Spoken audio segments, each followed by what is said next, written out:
a delegation from the Parliament of the Republic of Uganda, who are seated in the Speaker's row. The delegation comprises 5 members of Parliament drawn from the Parliamentary Committee on Health.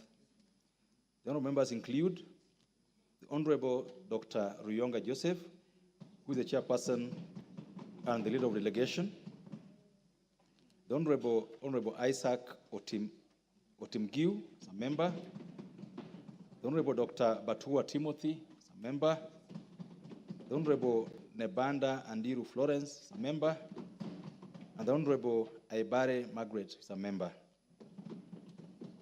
Honorable members, the delegation, which is accompanied by 2 parliamentary staff, is in the country to exchange experiences and learn best practices through engagements with the National Assembly's Departmental Committee on Health, chaired by the Honorable Pukosa, who is in the House this afternoon, the Kenya Pharmacy and Poisons Board, and the Kenya Medical Supplies Authority. Honorable members, on my own behalf and that of the National Assembly, I welcome them to Parliament and wish them fruitful engagements during their stay in the country. Thank you.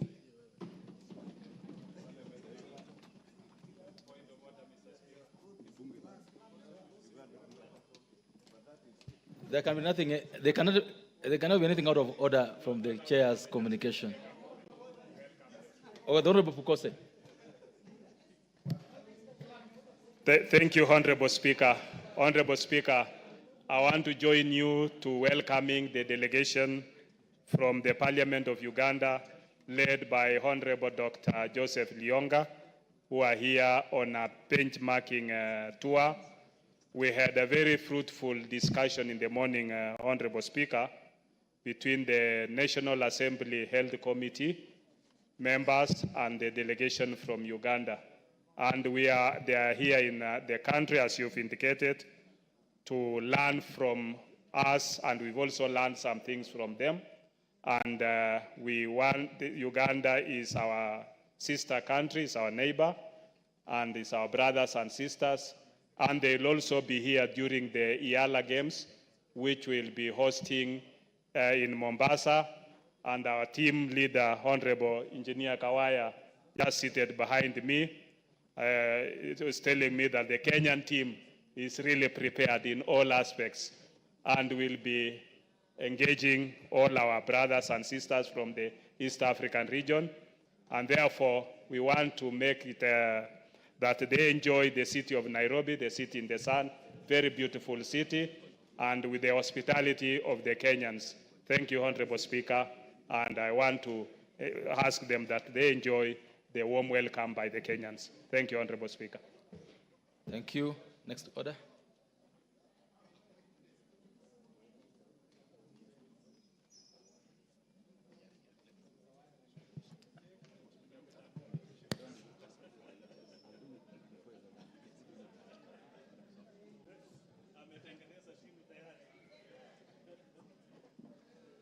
Next order.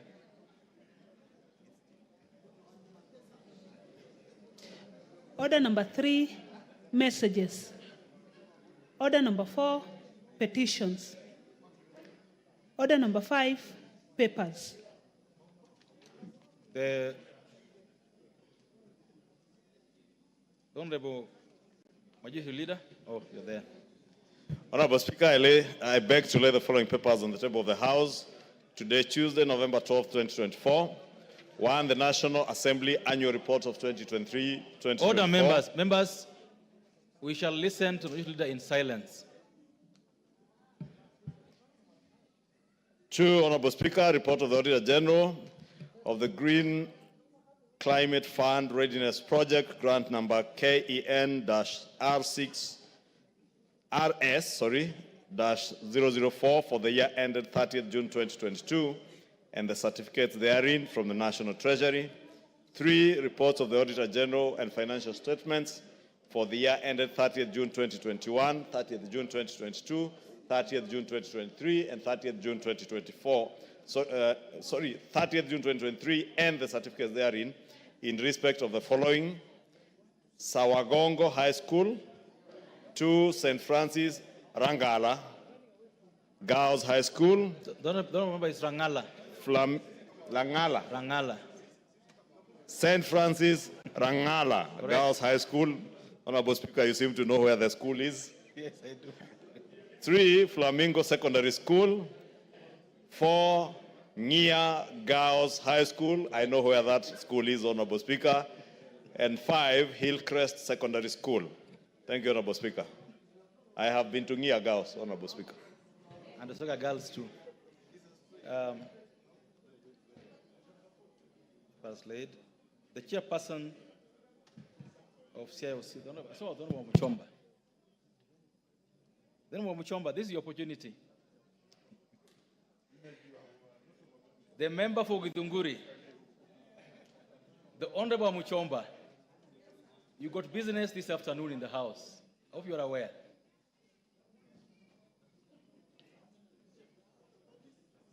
I assume that you are the chairperson of the committee, Constitutional Implementation Oversight Committee. Is that the position? Yes, sir. I'm ready to business. I'm ready for the business. Proceed. Honorable Speaker, I beg to lay the following papers on the table of the House today, Tuesday, 12th November 2024. The report of the Constitutional Implementation Oversight Committee on the participation in the collaboration and partnerships between the United Kingdom from 21st May to 28th May, and first report on the status of implementation of the Constitution by the following independent commissions. 1, Kenya National Commission on Human Rights.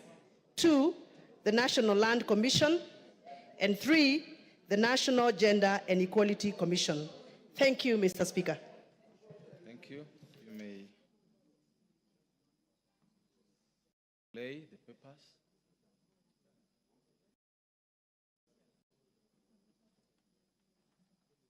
The chairperson of the Departmental Committee on Agriculture and Livestock. Honorable Speaker, I beg to lay the following paper on the table of the House today, Tuesday, the 12th of November 2024. This is the report of the Departmental Committee on Agriculture and Livestock on the consideration of the Agricultural Professionals Registration and Licensing Bill, National Assembly Bill number 19 of 2024. Thank you, Honorable Speaker. Thank you. Proceed to lay. The chairperson for the Departmental Committee on Trade, Industry and Cooperatives. Honorable Kakuya.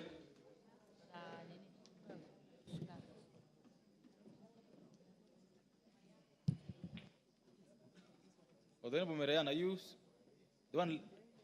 Go ahead. Honorable Speaker, I beg to lay the following paper on the table of the House today, Tuesday, 12th November 2024. This is a report on the Departmental Committee on Trade, Industry and Cooperatives on its consideration of the Cooperatives Bill, National Assembly Bill number 7 of 2024. Thank you. Then finally, the chairperson for the Departmental Committee on Justice and Legal Affairs, Honorable Murugara. Thank you very much, Mr. Speaker. Mr. Speaker, allow me to lay the following paper on the table of the House today, Tuesday, 12th November 2024. Report of the Departmental Committee on Justice and Legal Affairs on its consideration of the Independent Electoral and Boundaries Commission Amendment Bill, National Assembly Bill number 50 of 2023. Thank you, Mr. Speaker. Thank you. Proceed to lay. Next order.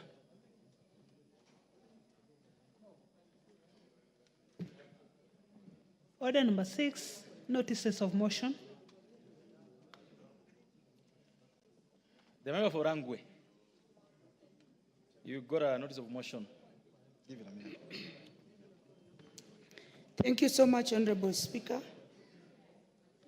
Pursuant to Standing Order number 33-1, I rise to seek leave for adjournment of the House in order to discuss a definite matter of urgent national importance regarding the implementation of Social Health Insurance Fund, otherwise called SHIF, which officially began in October 1st, 2024.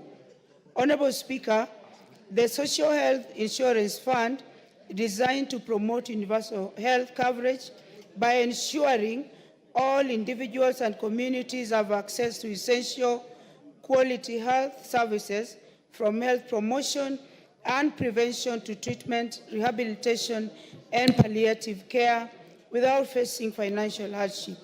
While the objectives of SHIF are commendable, Honorable Speaker, as it aims to bridge critical gaps in health access, the rollout has encountered significant challenges that undermine its effectiveness. Honorable Speaker, in the past 1 month, many patients requiring urgent essential treatment, such as cancer and renal care, have experienced severe delays in treatment despite being prior contributors to the defunct National Health Insurance Fund. In addition, Honorable Speaker, healthcare facilities have raised concern on the inadequate funding and delayed disbursements by the Social Health Authority, resulting in financial constraints that hinder their ability to provide critical services. Sadly, due to the technical issues encountered on the SHIF portal, many patients are being forced to pay out of pocket, imposing further financial strain on those who cannot afford such expenses and endangering their lives by delaying life-saving treatment. Speaker, it is against this background that I seek leave of the House to discuss this matter of national importance with a view to exploring possible and lasting solutions. You can go in low tones. Thank you, Honorable Speaker. It is against this background that I seek leave of the House to discuss the matter of national concern with a view to exploring possible and lasting solutions to this problem. I thank you.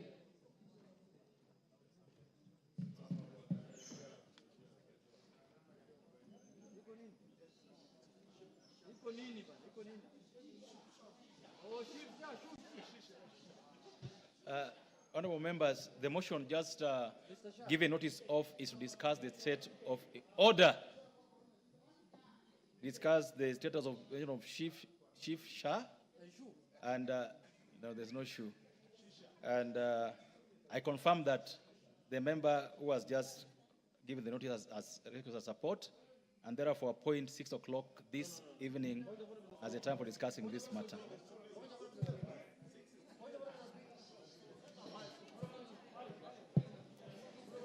Order of order, Honorable Junet.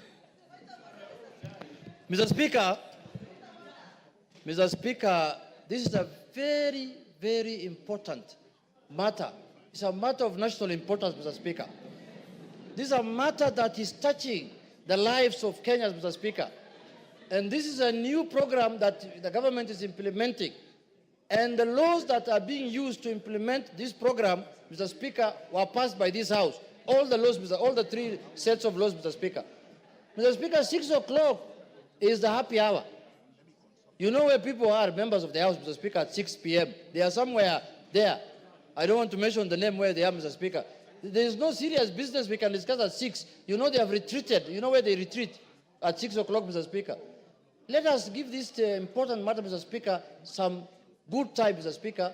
Like from 4:30, I propose to 7 o'clock, Mr. Speaker. Or 5, if worst case scenario, 5 o'clock. 4, Mr. Speaker. Members are saying we discuss this matter now. Now, Mr. Speaker.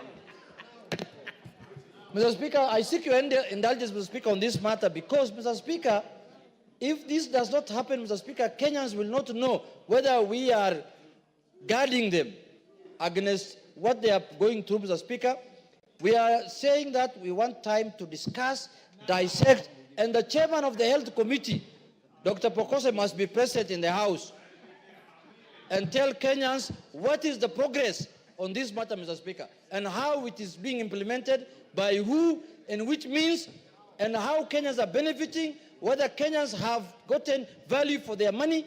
All that must be discussed in this House today, Mr. Speaker. We want to know SHA, SHIF, SHU, SHI, all of them, well said. Mr. Speaker, all of them. Well said. The Honorable Muchomba, what is out of order? If it's about the timing, then I think the point has been made by the Honorable Junet very ably.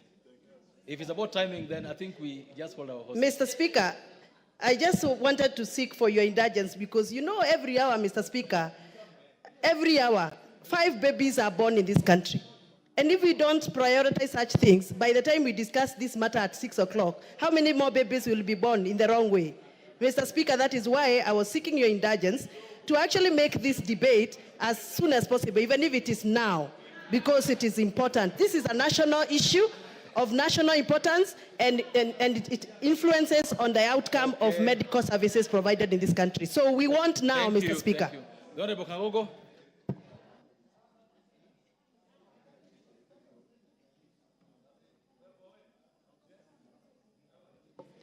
Yeah, thank you, Mr. Speaker. Mr. Speaker, I want to thank the Honorable Lillian Koko for bringing this very important issue. Mr. Speaker, I want to join my colleagues to say this is a very serious issue of national importance. That is about the lives of Kenyans. And Mr. Speaker, we need to suspend any other business which is coming before now, and we have this as a priority. We discuss about the health of Kenyans, Mr. Speaker. There is nothing more important than this one, Mr. Speaker. It touches about the lives of our people. Let's discuss it now. Thank you. I think I'll make a guiding on this. Honourable members, if you look at the order paper and the business we have there, this is the direction I'm going to give, that this business, the notice given by the Honourable Gogo of Rangwe, will be considered from 5 o'clock. Hold your horses. From 5 o'clock or upon the conclusion of order number 11, whichever comes earlier. 5 o'clock or upon the conclusion of order number 11, whichever comes earlier. So if we are done with order number 11 at 4:30, we'll go into it. It's so directed. Next order.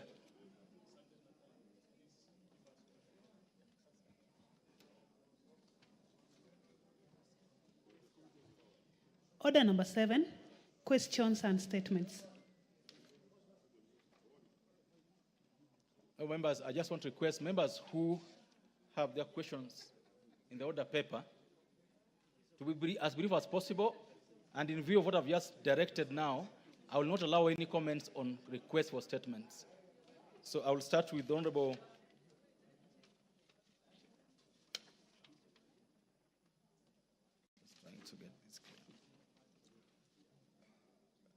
the member for Garsen.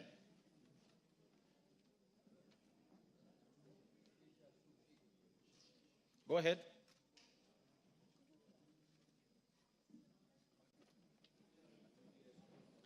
Thank you, Speaker. I wish to state that I'm doing this statement on behalf of the Honorable Ali Wario, MP Garsen. A request for a statement regarding abduction of persons in Garsen constituency. Honorable Speaker, pursuant to the provisions of Standing Order 44-2C, I rise to request for a statement from the chairperson of the Departmental Committee on Administration and Internal Security regarding the abduction and disappearance of persons from Garsen constituency. Honorable Speaker, on 5th of October 2024, Mr. Abdullahi Ahmed, of ID number 42848612, was reportedly abducted by a known gunman using a Toyota Hilux double cabin vehicle with registration number KCU 567U in front of Garseni Police Station.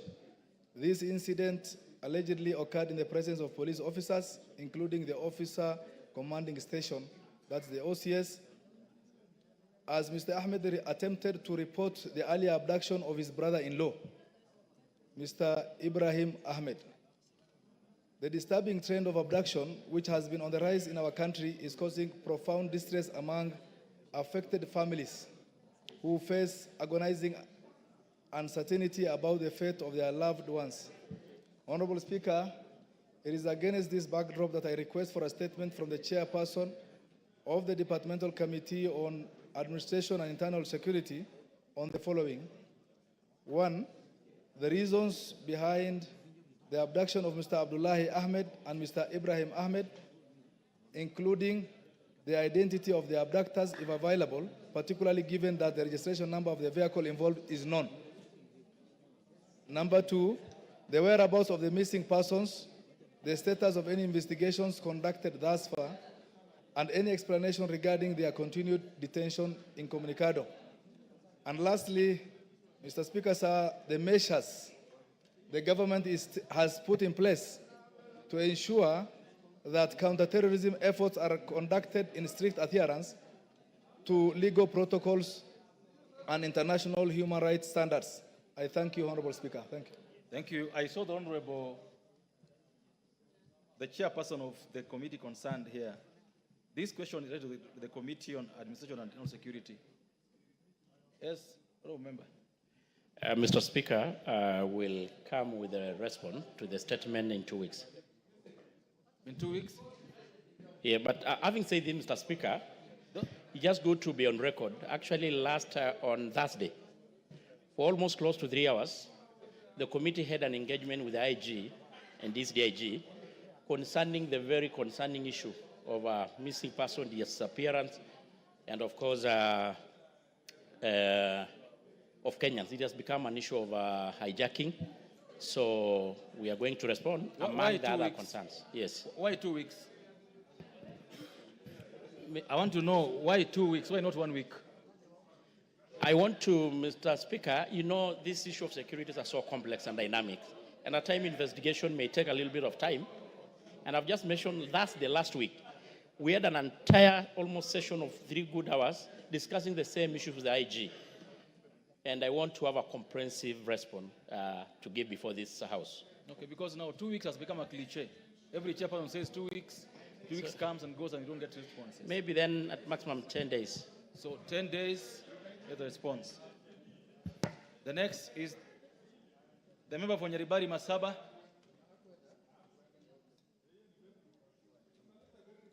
Thank you, Mr. Speaker. Honorable Speaker, pursuant to the provisions of Standing Order number 44, 2C, I rise to request for a statement from the chairperson of the Departmental Committee on Administration and Internal Security regarding insecurity in Ikorongo village in Nyaribari Masaba constituency. Honorable Speaker, there has been a rise in insecurity in Nyaribari Masaba constituency, which has led to theft of livestock. For instance, on the 29th of September 2024, 2 cows and a donkey were stolen from the farm of Mr. Charles Okemwa Mirava in Ikorongo village.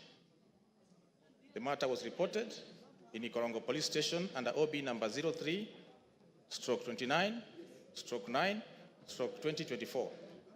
Additionally, on the 27th September 2024, 2 more cows were stolen from the farm of Mr. Douglas Matoke Isabuoke. And the incidents reported again to Ikorongo police station under OB number 03/28/4/2024. Despite tracking the trail of stolen animals of Mr. Douglas Isabuoke to SHIF location in Transmara East Sub-County, efforts to recover them were unsuccessful. Honorable Speaker, it's against this background that I request for a statement from the chairperson of the Committee on Administration and Internal Security regarding the following.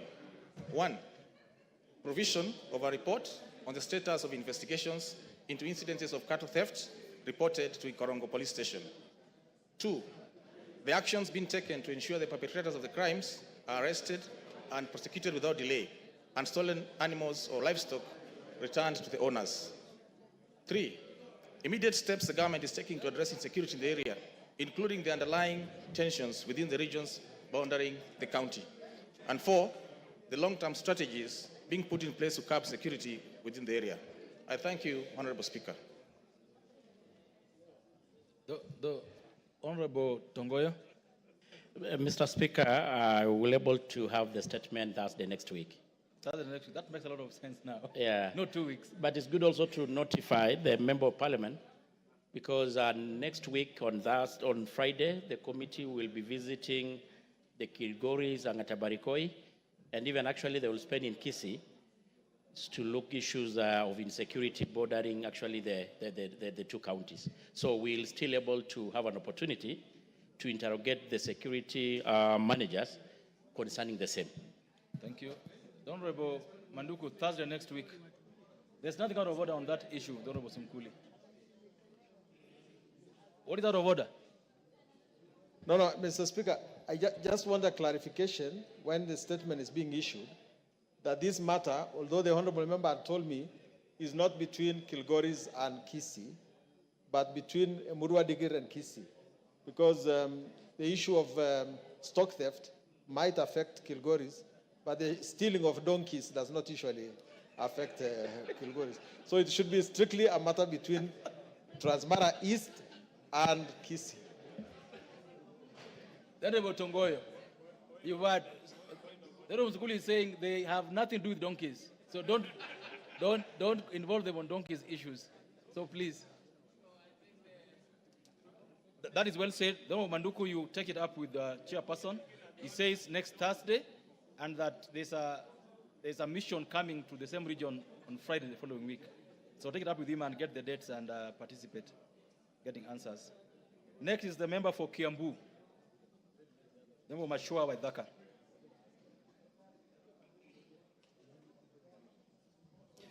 Thank you, Honorable Speaker. Request for statement regarding arrest of Mr. James Kariuki, a Kenyan citizen in the United Arab Emirates. Honorable Speaker, pursuant to the provisions of Standing Order 44-2C, I wish to request for a statement from the chairperson of the Departmental Committee on Defense, Intelligence, and Foreign Relations regarding the arrest and prolonged detention of Mr. James Kariuki in Dubai, United Arab Emirates. Honorable Speaker, on 13th March 2020, several documents, including an Emirati identification card belonging to Mr. James Kariuki of passport number AK0550628, then based in Dubai, UAE, was stolen in a dubious recruitment process. He thereafter reported the incident to Naif police station in Dera City, Dubai, but to no avail. On 4th August 2020, while in the airport waiting to board a flight to Kenya, he was arrested by officials who accused him of fraud in obtaining money under false pretenses, as his documents had been used to defraud several victims in Dubai. His detention has persisted since then, as the authorities require him to pay 2 million dirham to secure his release. During his detention, a fraud incident occurred where his documents were used, but this was not enough to secure his release. Honorable Speaker, it's against this backdrop that I request a statement from the chairperson of the Departmental Committee on Defense, Intelligence, and Foreign Relations on, 1, the current status and condition of Mr. James Kariuki, who is detained, and any assistance granted to him. 2, a report on the investigation into the loss of identification documents belonging to Mr. James Kariuki, which was reported at Naif police station, including the unauthorized use of criminals while he was in custody. 3, steps taken to provide consular support and ensure communication between the detained individual and his family in Kenya. And 4, diplomatic measures being taken by the government to engage with UAE authorities to resolve this matter and to ensure his repatriation to rejoin his family. Thank you, Honorable Speaker. Thank you. Chairperson of the Committee on Defense and Foreign Relations.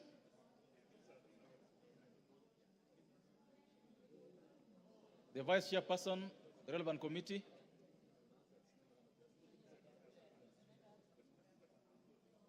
Majority Leader. This is a very urgent question that requires immediate action. And we can't see the chairperson, we can't see the vice chairperson. The Honorable Majority Whip, you have to take up this matter. Yes, I will.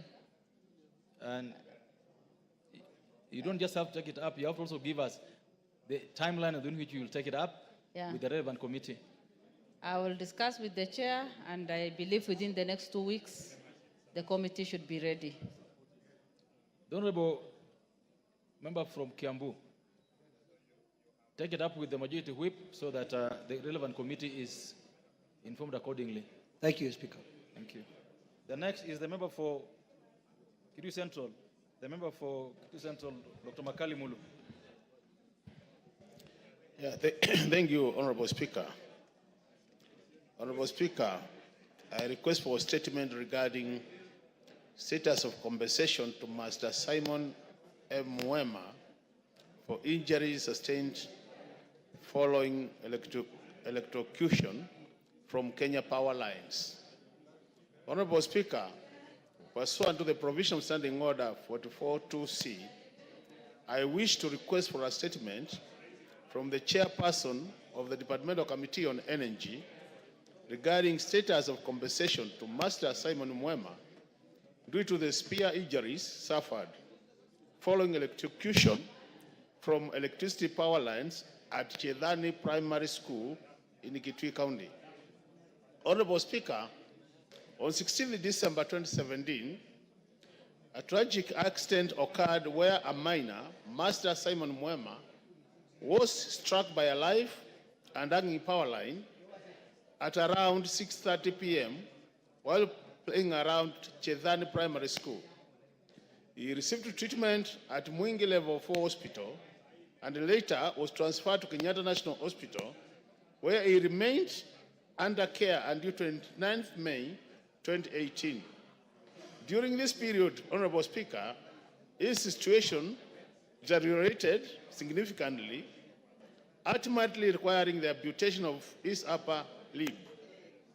The incident had been duly reported at Mwingi Police Station via OB 23/17/2/2017 and the Kenya Power offices in Mwingi, where officials assured the family that a thorough investigation would be undertaken.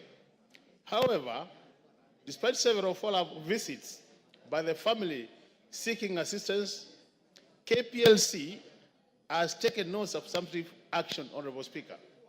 The unfortunate incident caused permanent physical disability on the minor and has resulted in psychological trauma and financial hardship for the family.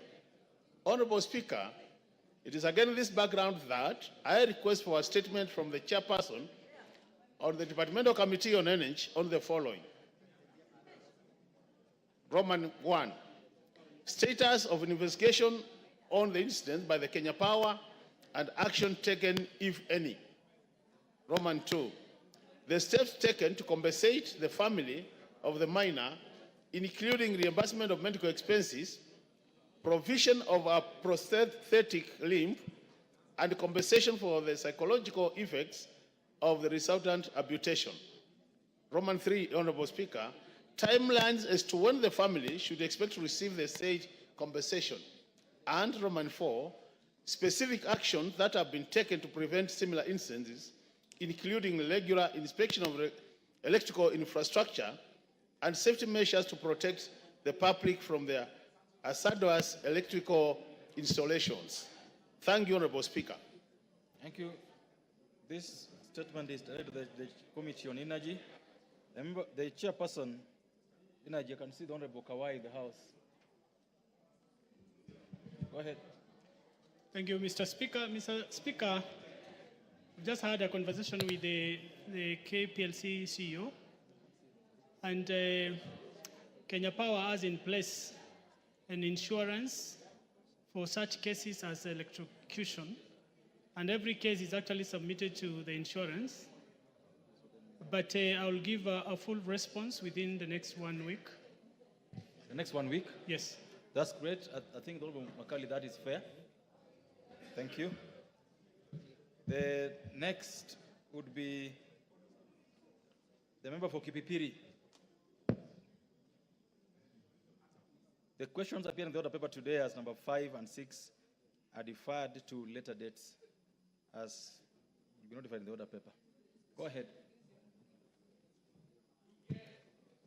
Thank you, Honorable Speaker. Recognizing we are constrained of time and you have guided that we do not discuss any statement, I wish to put it on record that last week, Honorable TJ Kajwang confirmed to me that he would give a response of my statement dated 15th of October from Departmental Committee of Transport. To date, I have not heard of it. So, Honorable Speaker, if you could guide, if the chairs could work to the commitment of the statements that we seek. Honorable Speaker, pursuant to the provision of Standing Order 44-2C, I rise to request for a statement from the Chairperson of Departmental Committee on Tourism and Wildlife regarding human-wildlife conflict in Kipipiri constituency. Honorable Speaker, human-wildlife conflict in both protected and unprotected areas has remained a significant concern across the country for several decades. Recently, residents of Kipipiri constituency have faced a surge in wildlife invasion and attacks, leading to loss of lives, livestock, destruction of crops, the damage of property. These incidents are primarily caused by marauding elephants, buffaloes, hyenas, monkeys, and other wildlife, which have wreaked havoc in various parts of my constituency.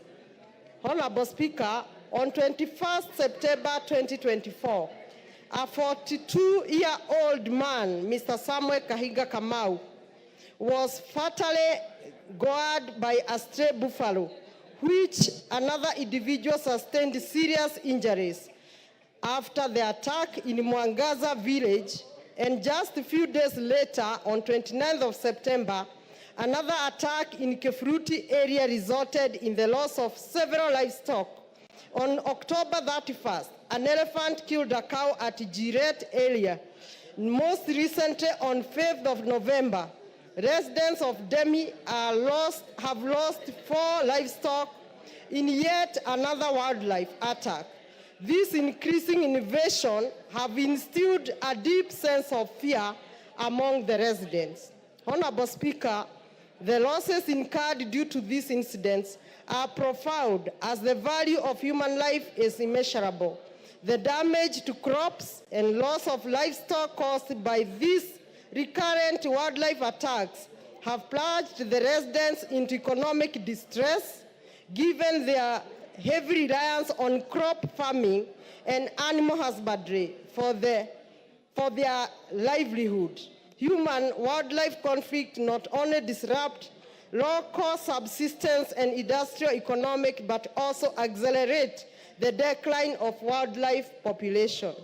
Honorable Speaker, it is against this background that I seek a statement from the Chairperson of Committee on Tourism and Wildlife on the action being taken by the Ministry to, 1, mitigate the human-wildlife conflict in Kipipiri constituency and assure residents of their safety and security of their property. 2, compensate for the loss of lives, injuries, and property damages resulting from wildlife attacks. And lastly, deploy Kenya Wildlife Service officers to the affected areas to help reduce the frequency and impact of the attacks. I thank you, Honorable Speaker. You can see residents of Kipipiri are living in fear from wildlife, as their member is also threatened from the leadership of this House. Yeah, so serious. I would like to hear from the the chairperson of the Committee on Tourism and Wildlife. Is the chairperson in the House? And the vice chairperson?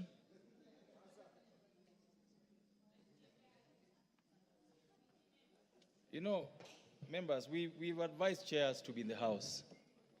The Honorable Majority Whip. Honorable Speaker, it's unfortunate that the chair and the vice chair are not in, and we need to be serious and be committed to our task. And that is why the members of parliament today are calling for reshuffle, so that we get rid of all the chairs and the vice chairs who are not committed, because it is quite clear. We can see that they are not in the House, they are not giving us the response on time, and that is affecting the progress of our work. So it is high time for us to take action, Honorable Speaker. And on that note, may I say that this is a matter of interest to many Kenyans, and it needs serious attention. And I promise that still within 2 weeks, the chair should give us the response. Thank you. Thank you so much. I think that is a fair comment on the matter. The Honorable TJ Kajuang, what is out of order?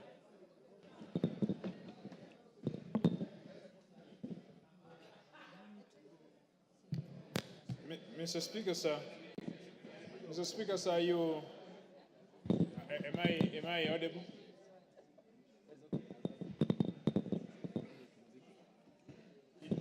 Am I audible? We've got a mic next to you, Honorable Kajuang. Mr. Speaker, sir, you heard the member of Kipipiri mention my name.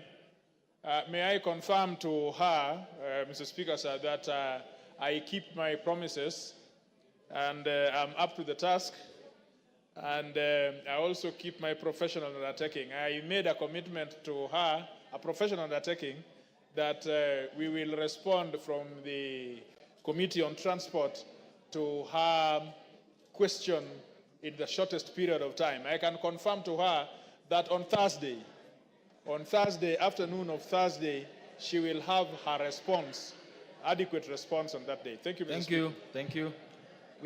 We are not going to be debating questions this afternoon or statements. The next person, Member of Parliament, to raise a statement is the member for the nominated member, the Honorable Irene Mayaka. Thank you, Honorable Speaker. Honorable Speaker, I rise to request for a statement regarding the declaration of protected areas in Nyamira County. Honorable Speaker, pursuant to the provisions of Standing Order 44.2c, I rise to request for a statement from the chairperson of the Departmental Committee on Tourism and Wildlife regarding the declaration of certain areas in Nyamira County as protected areas and national monuments. Honorable Speaker, tourism is a key driver of our economy and a significant contributor to economic activities.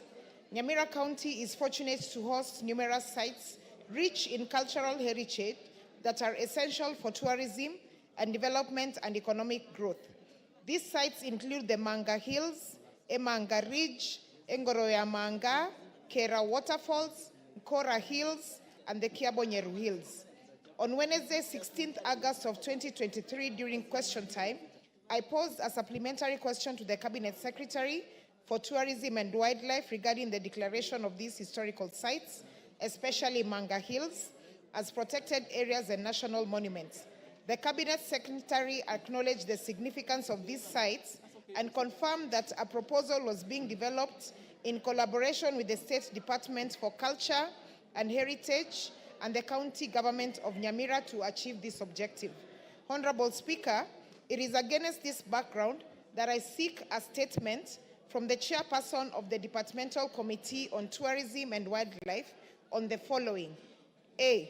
A comprehensive report on the progress made by the Ministry of Tourism and Wildlife in implementing the undertaking by the Cabinet Secretary on Wednesday, 16th of August 2023, including specific timelines for the completion of the said process. And B, a report on the number of heritage sites in Nyamira County that are currently receiving support from the Tourism Fund. I thank you.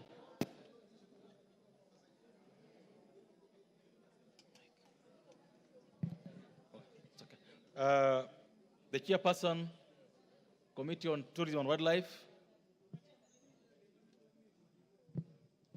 Thank you, Mr. Speaker. I'm the Vice Chair, the Committee of Tourism and Wildlife, and I've had the two questions asked by the two members, and it's good to confirm that we have really trying to deal with the issue of human-wildlife conflict, and we are doing our best. We have had interventions with the ministry and what they are doing, and we promise in the next 2 weeks, we'll be able to bring a response to this House in regards to the two statements and the question that has been asked by the member of Kipipili, Mheshimiwa Wanjiku Moya. Thank you, Mr. Speaker. Thank you. And Honorable Wanjiku, as you walked in, I'm sure you had the displeasure of the membership and of the leadership about attendance, the House of Chairpersons and the deputies. I hope you had that displeasure and that you'll deal with it. Thank you. I think among many I'm a vice chair of the committee, but I'm certain among most visible and who attend the plenary and the chamber, Mr. Speaker, I think my attendance is on the high level, Mr. Speaker, and therefore I confirm that we'll continue attending the chambers. I think my chair is out of the country for some other reasons, but I think also he's a committed member of this 13th Parliament, Mr. Speaker, and we confirm that we will continue being available to serve our people and also to serve this Parliament, Mr. Speaker. Thank you, sir. Thank you. Before I go to responses, there is a...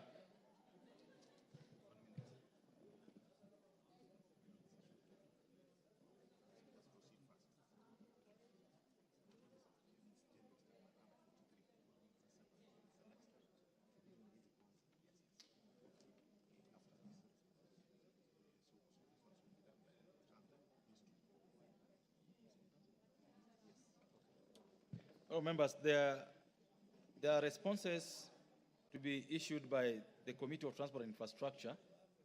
And the first response would be to a statement requested by the Honorable Member for Matuga, the Honorable Tandaza Sawa. So I'll give this chance to the chairperson of the Committee on Transport and Infrastructure. The Honorable Zahir, I'm told you are in charge of this.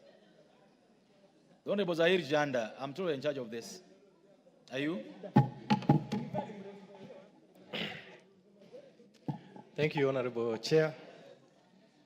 I'd like to make a response to a statement on behalf of my chair of the Transport and Infrastructure Committee. So, Honorable Chair. Order. I'm informed that the Honorable Tandaza is not in the House. I don't know that he assigned that to any other member. If not, then you pen the question. You table the response. He will look at it when he comes to the House next. Honorable Speaker, I also have a statement for... Yes, we're going to do that one next. The member for Saboti. Member for Saboti in the House. Honorable Hamisi.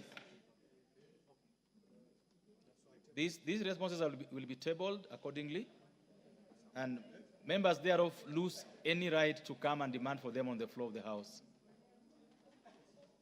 So the responses to those two questions have been tabled by the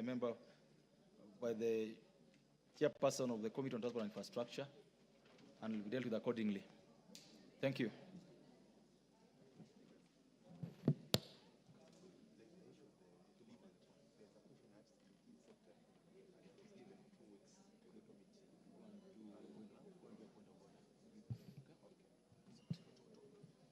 So, all the members, there is a statement to be raised under Standing Order 43 by the Honorable Member for Bomet, Honorable Lynette Toto. This is your opportunity.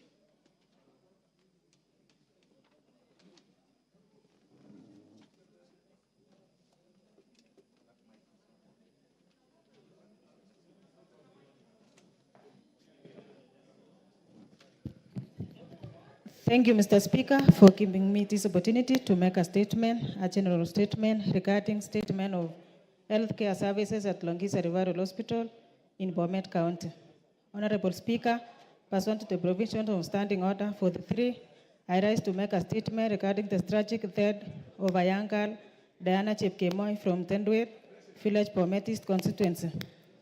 This is due to medical negligence at Longisa County Referral Hospital. Mr. Speaker, it is with profound sadness that I bring to the attention of this House the untimely demise of a young girl named Diana who succumbed to P-phenom complication due to medical negligence. On 10th of November 2024, a distressing incident occurred where Diana was stung by bees and rushed to Longisa Referral Hospital for emergency treatment. On arrival, she was left unattended for more than 5 hours at the hospital with reports of demands for payment during a life-threatening emergency. Sadly, she lost her life while being transferred to Tenwek Hospital for special treatment. This incident represents a violation of constitutional right to the highest standard of health as enriched in Article 43(1)(a) of the Constitution. Honorable Speaker, this tragic incident has also exposed deeper systematic issues within our healthcare system.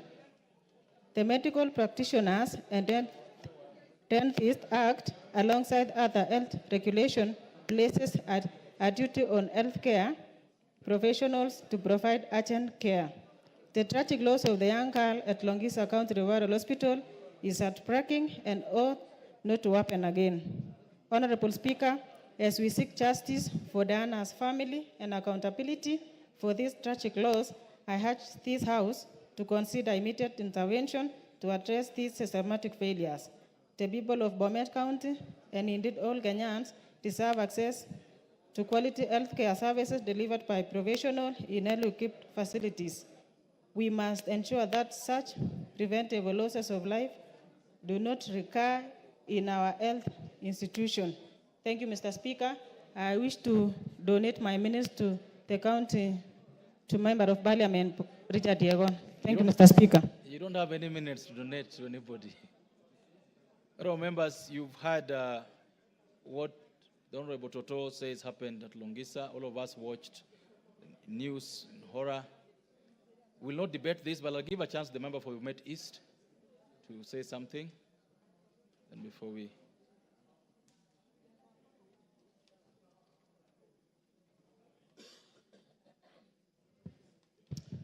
Thank you very much, Mr. Speaker, for giving me this opportunity also to talk about the incident which happened in my constituency. Honorable Speaker, may I take this opportunity to sincerely convey my heartfelt condolences to the family of the young innocent child. Honorable Speaker, this tragic incident underscores the troubling silence from the county government of Bomet, which has yet to release any statement on this matter, despite the fact that the incident occurred at the County Referral Hospital. In times of such sorrow, Mr. Speaker, and injustice, the public rightfully expect accountability and transparency from their leaders.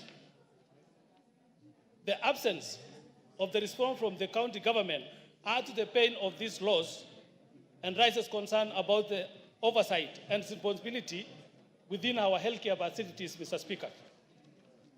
In Diana's memory, it is crucial that the authorities conduct a full investigation, identify those responsible, and enact reforms to ensure such tragedy does not happen again. Upholding the Constitution right to health care as stipulated in Article 43(1)(a) means addressing the systemic issues head on and committing to an equitable, responsive healthcare system for all citizens. Mr. Speaker, I wanted to add this. Where is the CEC? Where is the CEO? The hospital superintendent of the County Referral Hospital? Where is the governor? It is only that they are going into the radio stations, calling radio station, Mr. Speaker, to complain to the members of parliament who are in Nairobi here. We are raising a lot of concern with the issues which is happening in the County Referral Hospital. County Referral Hospital should be taken as a crime scene, Mr. Speaker. Longisa Referral Hospital, Mr. Speaker, has in many cases shown that there is a lot of problems in that hospital, and there is nobody who is trying to address. We want the county official led by the governor himself, the CEC, and the CEO of Health for Bomet to be taken into account for this loss of the child, Mr. Speaker. I thank you, Mr. Speaker. Thank you so much.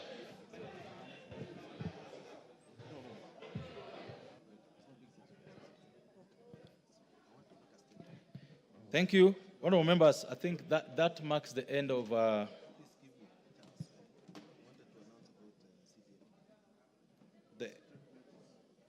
statement and questions, but I'm being moved by the chairperson of CDF committee that he has an announcement to make.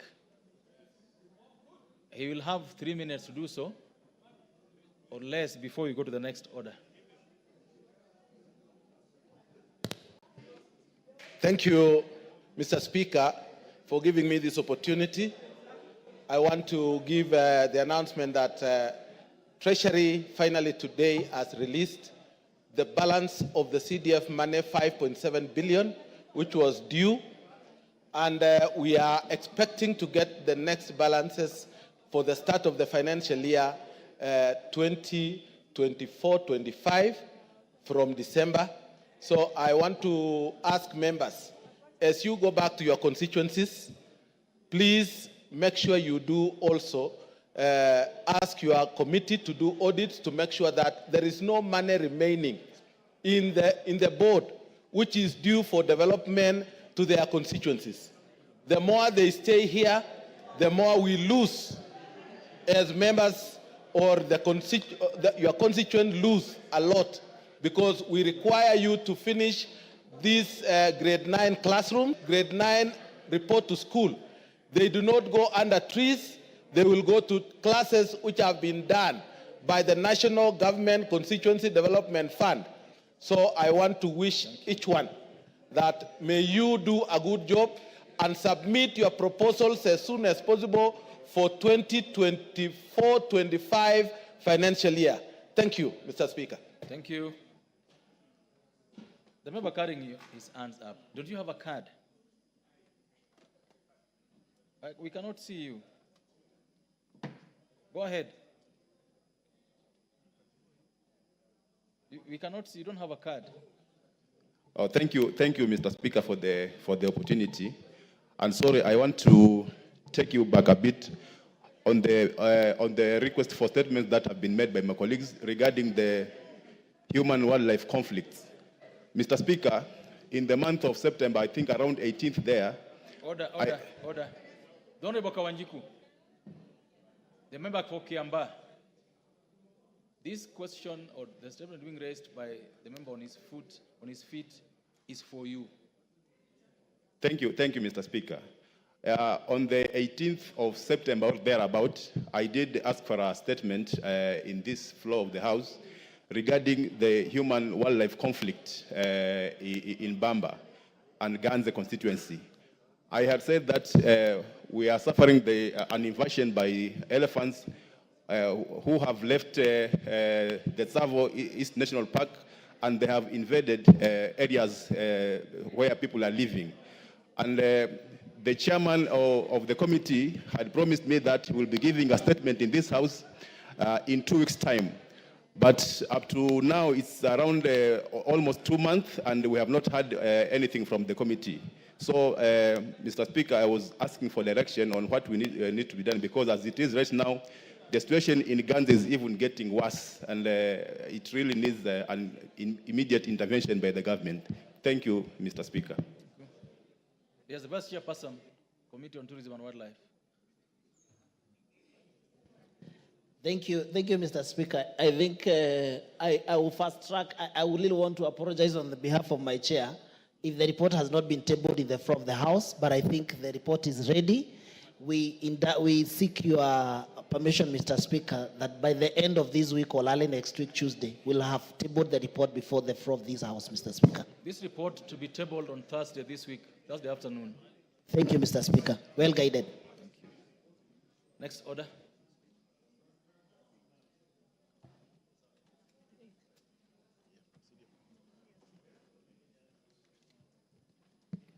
Order number 8, the Kenya Roads Board Amendment Bill, National Assembly Bill number 18 of 2024.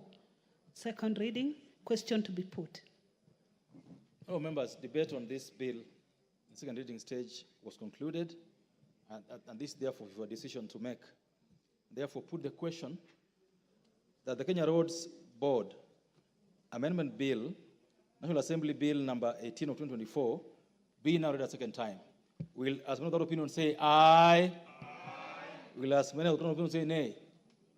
Ayes have it. A bill for an act of parliament to amend the Kenya Roads Board Act of 1999. Order number 9, the Tea Amendment Bill, Senate Bill number 1 of 2023, first reading. A bill for an act of parliament to amend the Tea Act to provide for direct sales of tea, the payment of tea proceedings, and for connected purposes. Next order. Order number 10, the Maternal, Newborn, and Child Health Bill, Senate Bill number 17 of 2023, first reading. A bill for an act of parliament to provide for coordinated system for provision of quality maternal, newborn, and child health services, to provide for response to maternal and child morbidity and mortality in the country, to provide for a healthcare system that facilitates the attainment of health rights for mother and child, and for connected purposes. Honorable members, before you go to the next order, I got a communication to make regarding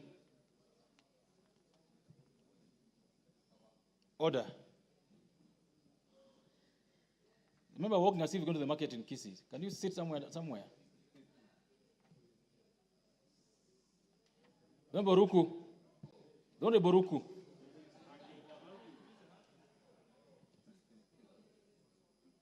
Oh, members, this is a communication regarding the withdrawal of specific provision contained in the statute law, Miscellaneous Amendment Bill, National Assembly Bill number 67 of 2023, which we'll consider shortly in the committee of the whole House. Honorable members, as you may be aware, the statute law, Miscellaneous Amendment Bill, National Assembly Bill number 67 of 2023, was published via Kenya Gazette Supplement number 0206 of 30th October 2023, to effect various amendments to 9 statutes. The bill, which is sponsored by the Leader of Majority, was read a first time on 15th November 2023, and thereafter the bill was referred to various departmental committees for consideration of relevant provisions in accordance with the respective mandates, with the lead committee being the Departmental Committee on Legal Affairs, Justice and Legal Affairs. The committees tabled their respective reports on the bill in the House on 15 February 2024. Thereafter, the bill was considered and passed by the House at second reading on Wednesday, 12th June 2024, and committed to a committee of the whole House. Indeed, as you may be aware, you have noticed, on today's order paper, the bill is scheduled for consideration in the committee of the whole House under order number 11. Honorable members, before the House proceeds to consider the bill in the committee of the whole House, I wish to notify the House that I have since received a request from the sponsor of the bill, that is the Leader of Majority Party, via a letter dated 11th November 2024, seeking my consent for the withdrawal of the proposed amendments relating to sections 186, 4, and 6F of the Children's Act, Cap 141, as contained in the bill. The amendments proposed the deletion of provisions which prohibit the court from granting a sole male applicant and foreign applicant adoption of a child. In the letter, the Leader of Majority states that the import of the proposed amendments to the said provisions necessitates further consultations and engagements with relevant stakeholders.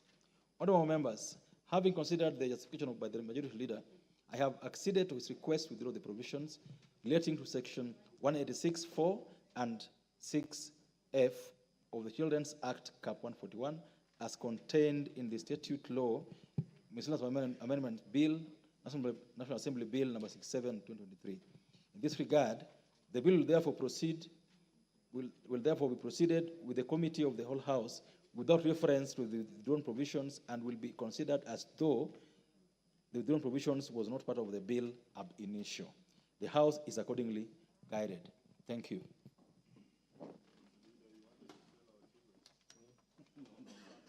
Next order. Order number 11, Committee of the Whole House.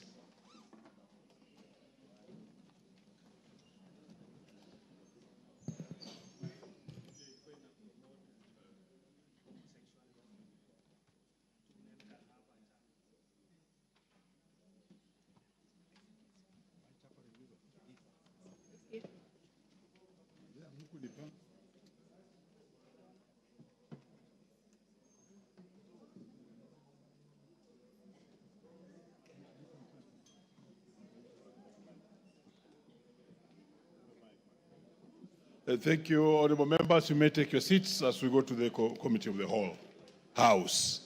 And please, I would advise you stick. The omnibus is usually a very important bill, and your interest must be inside here. Okay.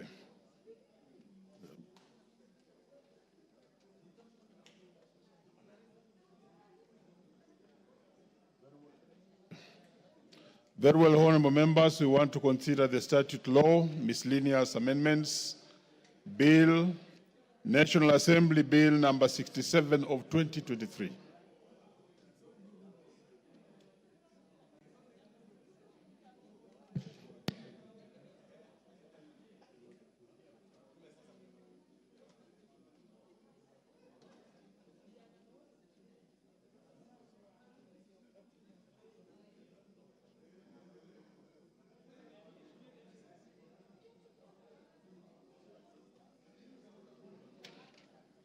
Okay, honorable members, following the Speaker's direction, we are not going to consider the provisions relating to the Children's Act number 29 of 2022 as directed by the Speaker because it's already withdrawn by the Leader of Majority.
It's okay.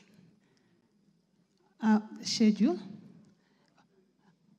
Provisions relating to the Copyright Act, number 12 of 2001.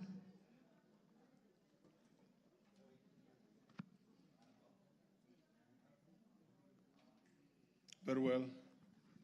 Let me read the section. Section 2. I propose the question that provisions relating to the Copyright Act number 12 of 2001 be amended as proposed in section 2. There's an amendment to this, and therefore I bring the chair. Which chair is the Copyright Act number 12 of 2001. Chair Sports, very good in the House. Proceed, Chair. Give him the mic.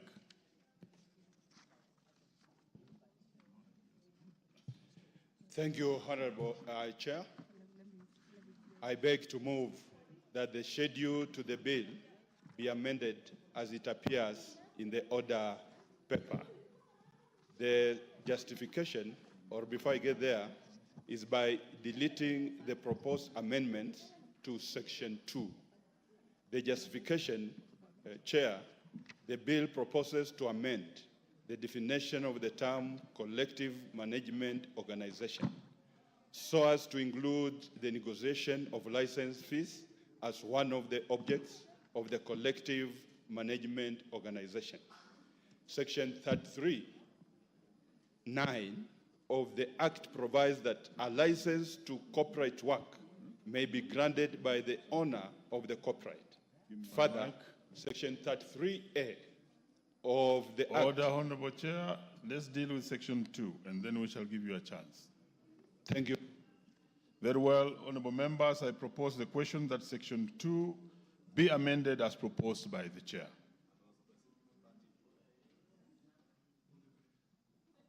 I now put the question that Section 2 be amended as proposed by the Chair. Will as many as of that opinion say aye? Aye. Will as many as of a contrary opinion say nay? The ayes have it.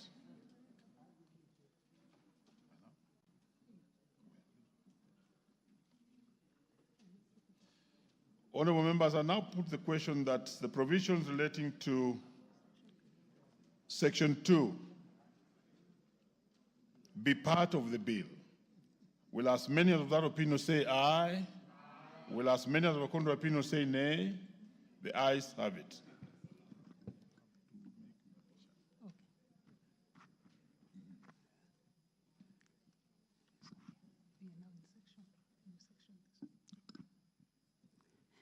New section 30AA.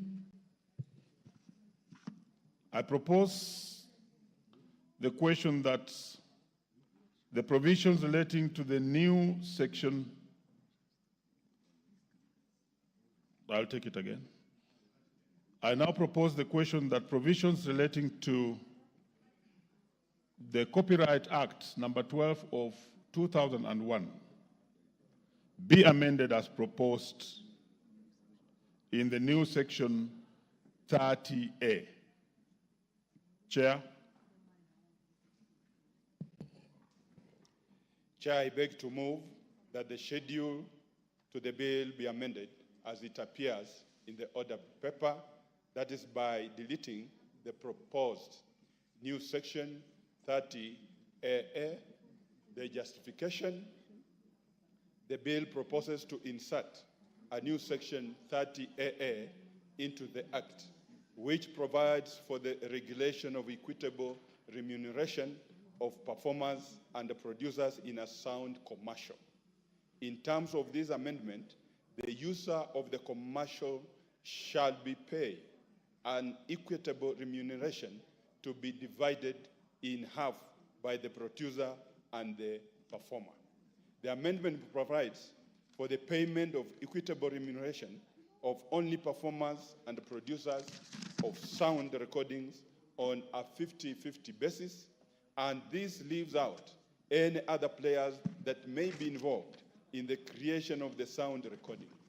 Further, formula for the sharing of the remuneration should not be contained in the Principal Act, but may be provided for in the subsidiary legislation.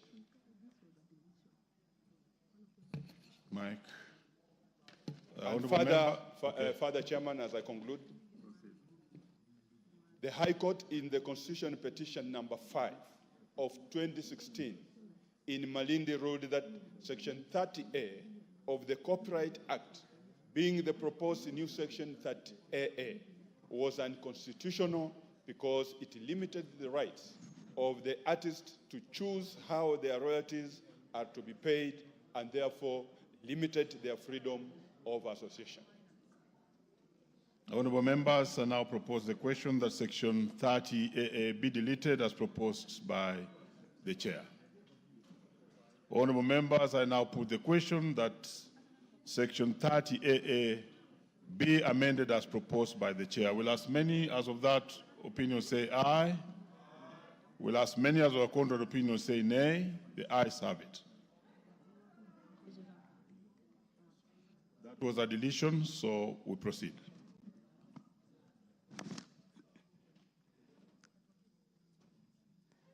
Section 30B. Honourable members, I propose the question that the provisions relating to the Copyright Act number 12 of 2001 be amended as proposed. Section 30B. Chair. I beg to move that the schedule to the bill be amended as it appears in the order paper in the proposed amendments to Section 30B.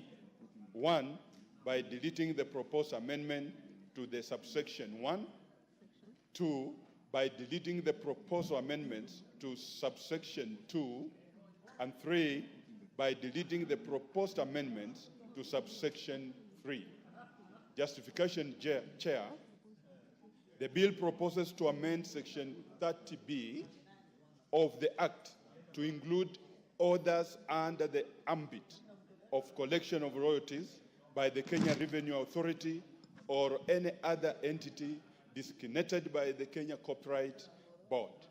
While the committee noted that this amendment would serve to include orders in the collection of royalties by the Kenya Revenue Authority, the committee agreed with the submissions of the Kenya Copyright Board to withdraw the amendments to allow for the stakeholders' engagement to ensure that all relevant categories of rights are included in the provision. I submit, Chair. Very well, honourable members. I now propose the question that Section 30B be deleted as proposed by the Chair. I now put the question that Section 30B be deleted as proposed by the Chair. Will as many as of that opinion say aye? Will as many as of contrary opinion say nay? The ayes have it.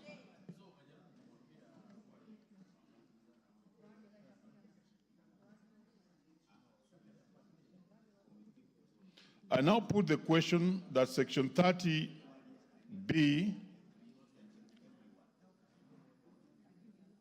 be, I'll take it again. I now put the question that Section 30B relating to the Copyright Act, Cap 12 of 2001 be deleted as proposed by the Chair. Will as many as of that opinion say aye? Will as many as of the contrary opinion say nay? The ayes have it. Section 46. I propose the question that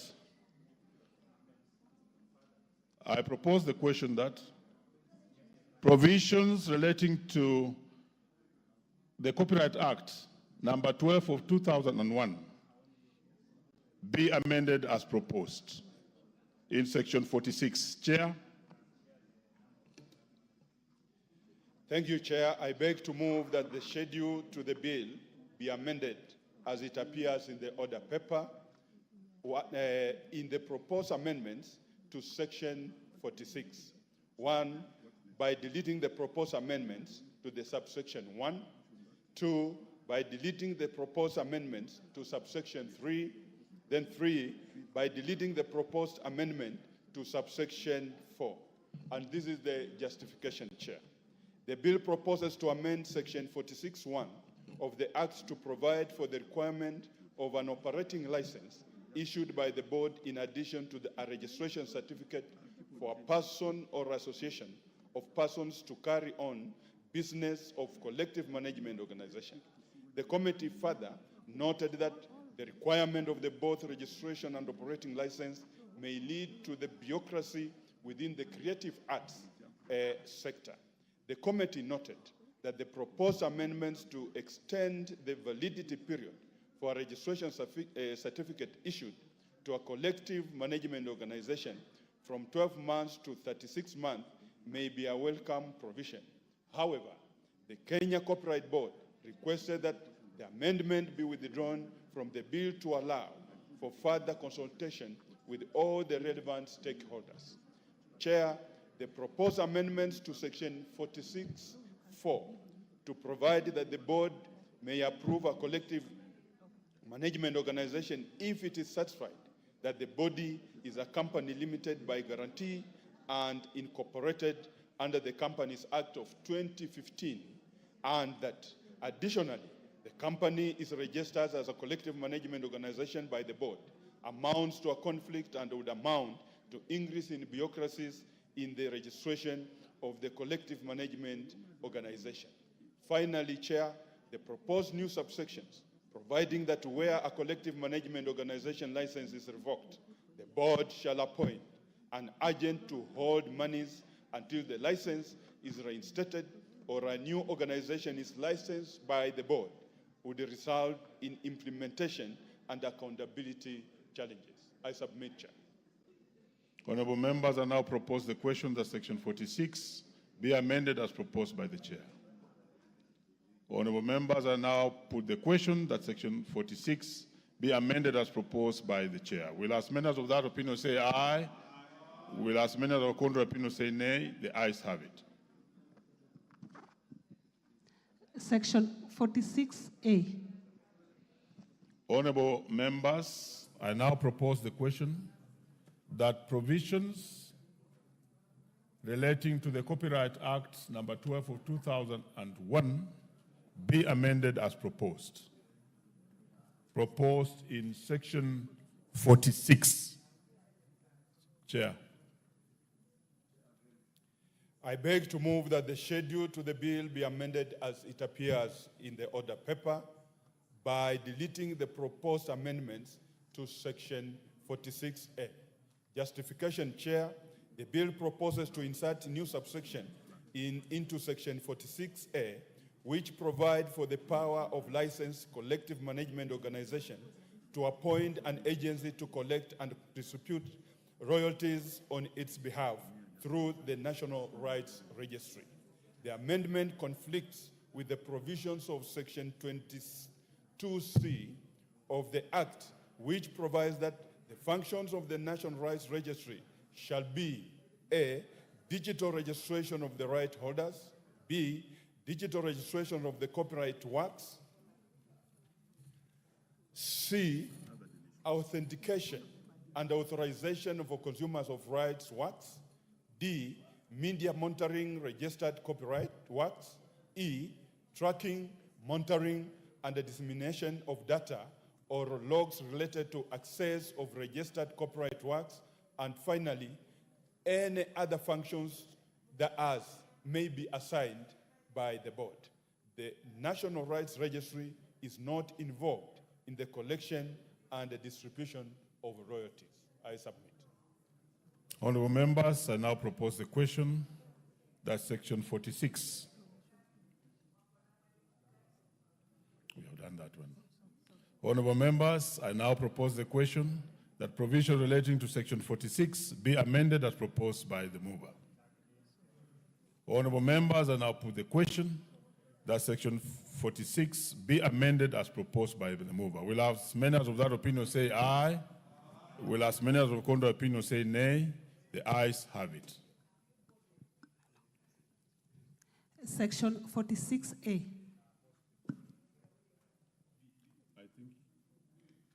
He has already done that one, so move to section 46B.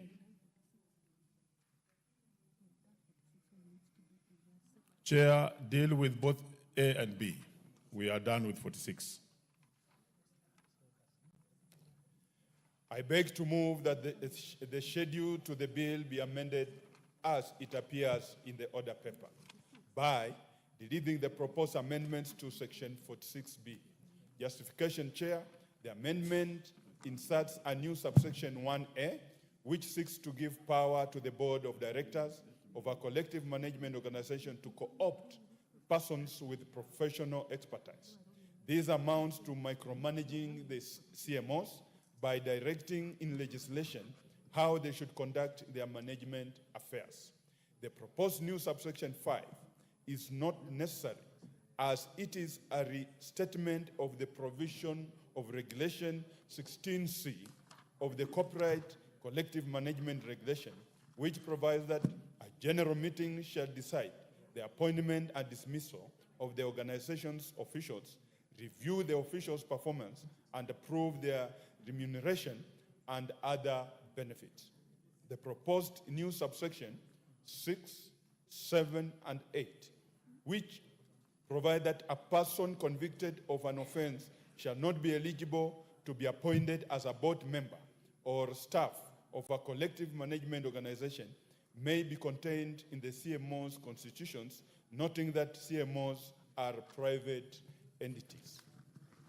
Chair, I beg to move that the schedule to the bill be amended as it appears in the order paper by deleting the proposed amendment to section 46C. Justification. Order, Chair. You have moved all the way to C, but we had called out A and B. Thank so you, Chair. Allow me to put the question. Honorable members, I now propose the question, not put the question, but I now propose the question that sections 46A and section 46B be amended as proposed by the chair.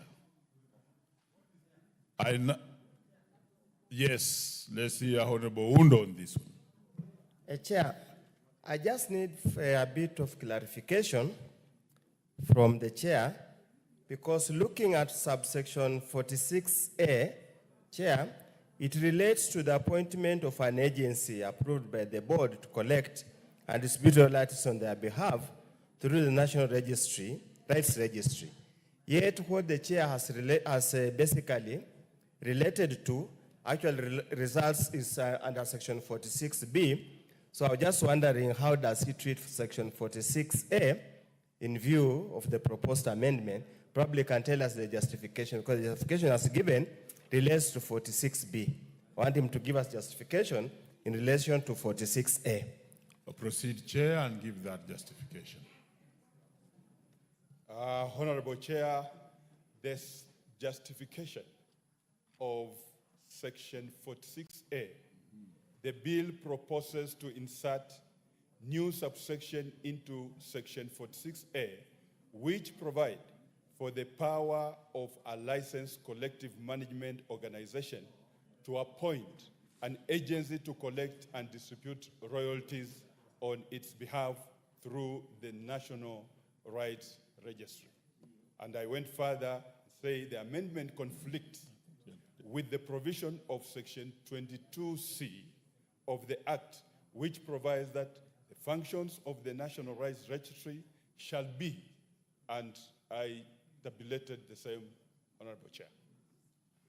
Very well. Honorable members, I now put the question that sections 46A and B be amended as proposed by the chair. Will as many as of that opinion say aye? Will as many as of a contrary opinion say nay? The ayes have it.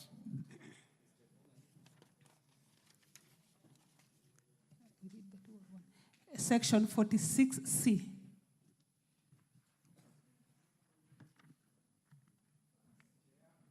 Chair. Oh, let me first propose the question that provisions relating to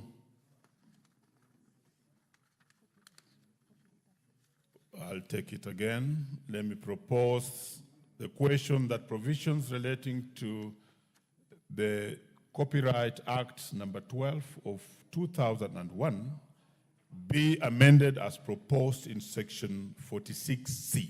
Chair. I beg to move that the schedule to the bill be amended as it appears in the order paper by deleting the proposed amendment to section 46C, and the justification is the provisions contained in the proposed new subsection 1A are already contained in the current section 46(5) of the Act, which provides that the board shall not approve another collective management organization in respect of the same class of rights and category of works if there exists another collective management organization that has been licensed and functions to the satisfaction of its members. There is therefore no need to restate the provision. I submit, Chair. Very well, I now propose the question that section 46C be amended as proposed by the chair. I now put the question that section 46C be amended as proposed by the chair. Will as many of that opinion say aye? Will as many of the contrary opinion say nay? The ayes have it. Section 46E. I propose the question that the provisions relating to the Copyright Act 2012 of 2001 be amended in section 46E as proposed. Chair. I beg to move that the schedule to the bill be amended as it appears in the order paper by deleting the proposed amendment to section 46E.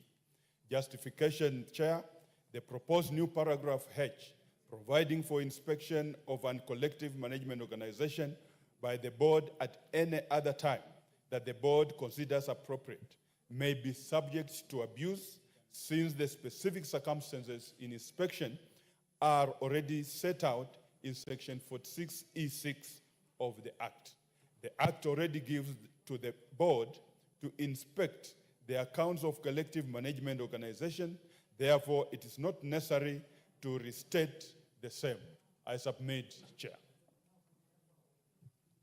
Very well, honorable members. I now propose the question that section 46E be amended as proposed by the chair.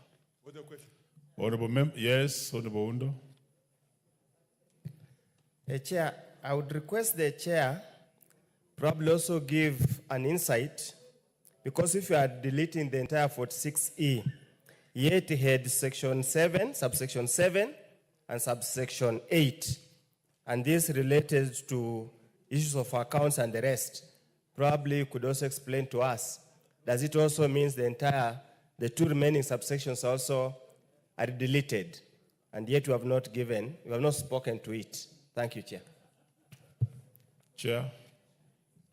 Chair, the sections that have not spoken to them, they therefore remain. We have only amended the ones we feel are not necessary. I submit, Honorable Chair. Honorable Wundo, what is it again? Chair, if you look at the order paper, H says by deleting the proposed amendments to section 46E. And section 46E, Honorable Speaker, has got several. So that's what we want to understand, that it cannot be said that what he has not spoken to is not being amended, yet the adding on the order paper is deleting the proposed amendment section 46E, which contains several subsections. So in the implication of what is here and what he's saying are completely different things. That's why we need to be very clear. Are we amending the entirety, and yet he has not given justification for deleting subsection 7 and subsection 8? That's what I'm just seeking clarification. He has heard you clearly. Chair, you could speak on that. Whatever, and I want to submit, Chair. Yes.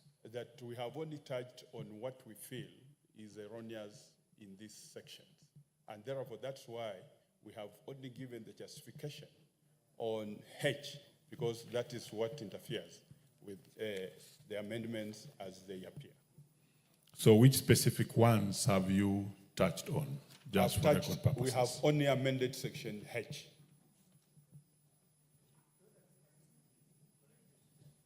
Very well. And Honorable Undo, you can approach the table together with the chair, because we need to be quite clear so that we are able to move on in just approach the table, chair, for 1 minute.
Give me the mic.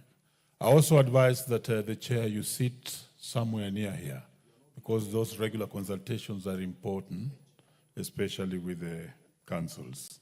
And then you proceed.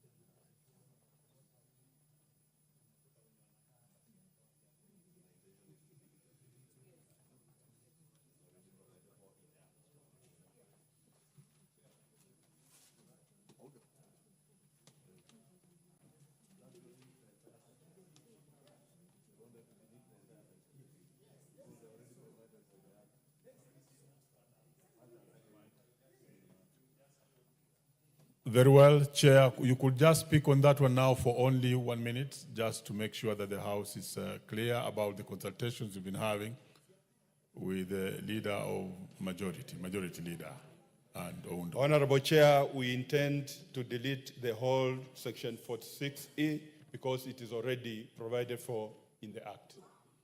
Very well, honorable members. I now put the question that section 46E be amended as proposed by the chair. I now put the question that section 46E be amended as proposed by the chair. Will as many as of that opinion say aye? Will as many as of a contrary opinion say nay? The ayes have it. Honorable members, I now put the global question, which is that the provisions relating to the Copyright Act number 12 of 2001 be deleted. Will as many as of that opinion say aye? Will as many as of a contrary opinion say nay? The ayes have it. I further advise that if you are chair, you are having more amendments, you move closer Okay, very well. You are through with your section. We proceed.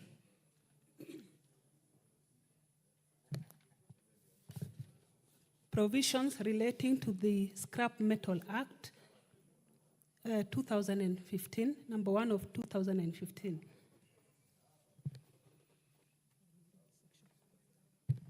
Section 2. Honorable members, I propose the question that provisions relating to the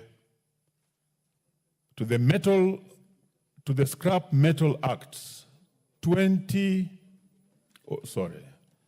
I'll take it again. Honorable members, I propose the question that provisions relating to the Scrap Metal Act number 1 of 2015 be amended as proposed in section 2. Chair.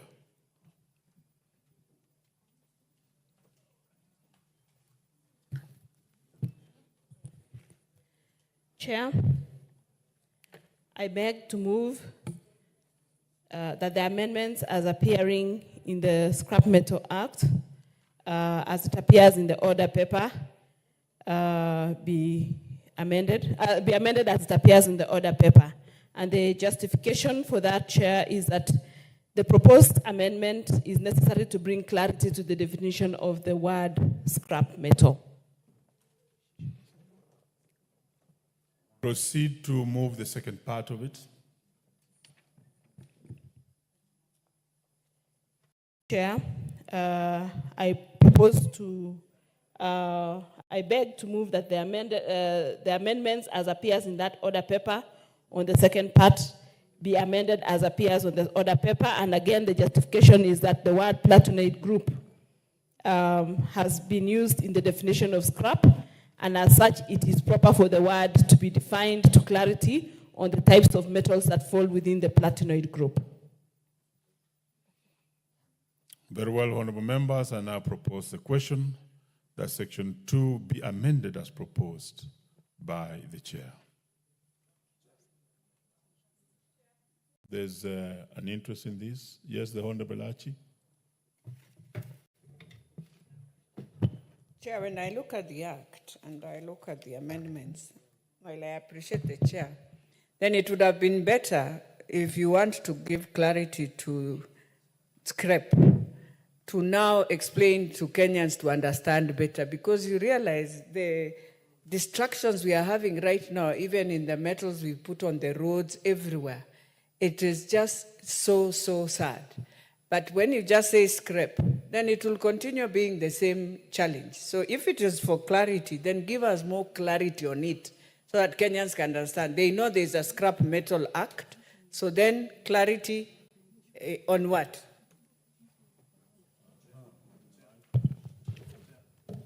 Let's hear the majority leader.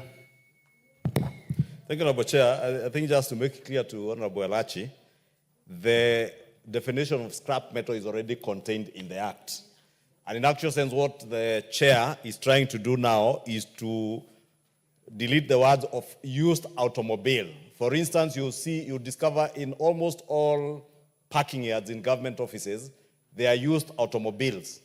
Therefore, if you use used automobile as a scrap metal, people will go and park cars today and tomorrow they will sell them as scrap.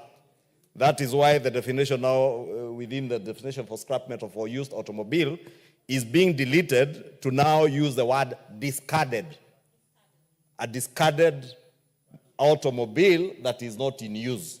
Otherwise, if you say a used automobile, even my own car, because it came second-hand from Japan, is a used automobile. And somebody might just declare it as a scrap metal and sell it as scrap metal. Therefore, that was the clarity of that definition. To Honorable Chair, I think it's also good to include the exact definition of what is constituted of platinoid groups. Platinoid group, Honorable Speaker, as the Chair has enumerated. If you look at the import of many of these amendments, and those who sit in the House Business Committee, including yourself, Chair, will remember just this afternoon, the Honorable Chepkonga raised the issue of copper. And we had indication that there was indeed a bill that was defining that was limiting who would trade in scrap metal that relates to copper and aluminium. And these amendments are actually in these miscellaneous statutes, that it will now be possible to protect our transformers, our other installations, including rail guards that are made some from aluminium, and people vandalize this critical government infrastructure, including transformers. And this afternoon, the Honorable Chepkonga was just speaking about how many of our constituents are suffering from transformers that have been vandalized, largely because people are looking for copper windings that are inside those transformers to sell as scrap metal. And therefore, with the enactment of this legislation, it will now be possible to protect even our transformers and other critical infrastructure, Honorable Speaker, and I therefore support those amendments.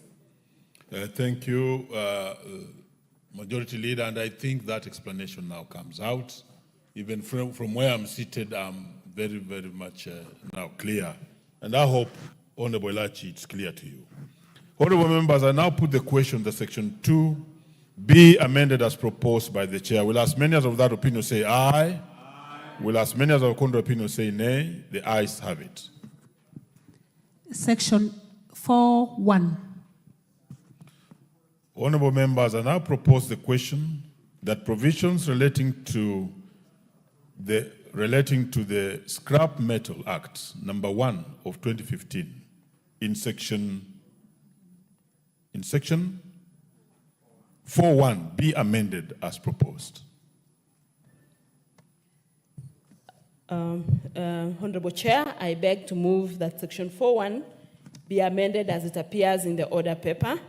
And the justification for that amendment, Chair, is that it is necessary to include the principal secretaries for finance and internal security as members of the Scrap Metal Council. Since the two have been excluded in the Principal Act, yet they have a critical role to play in matters policy formulation that will assist the Council in developing appropriate measures and mechanisms for regulating the scrap metal industry and ensuring economic growth, protection of public health, and conformity to the principles of environmental stewardship as required by the Basel Convention as provided under Section 6.1 AI and of the Scrap Metal Act. And that is very necessary, especially now that we need to protect our assets. Thank you, Chair.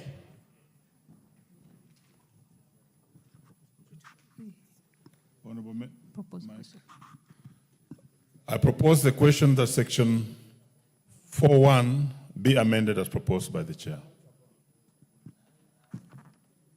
In the absence of interest, honorable members, I now put the question that Section 4.1 be amended as proposed by the Chair. Will as many as of that opinion say aye? Aye. Will as many as of the contrary opinion say nay? The ayes have it. Section 4.1F1 and Section 4.1F5. There are no amendments on this one, and therefore, honorable members, I propose the question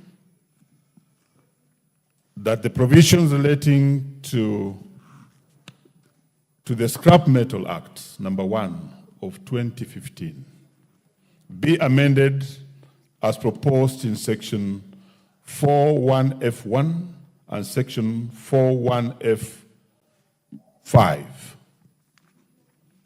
Because there are no amendments, honorable members, I proceed to put the question, which is that Section 4.1F1 and Section 4.1F5 be amended, be part of the bill. Will as many as of that opinion say aye? Aye.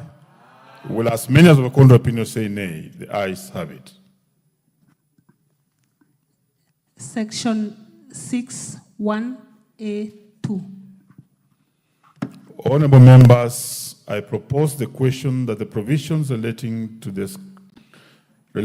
the Scrap Metal Act, number 1 of 2015, be amended as proposed in sections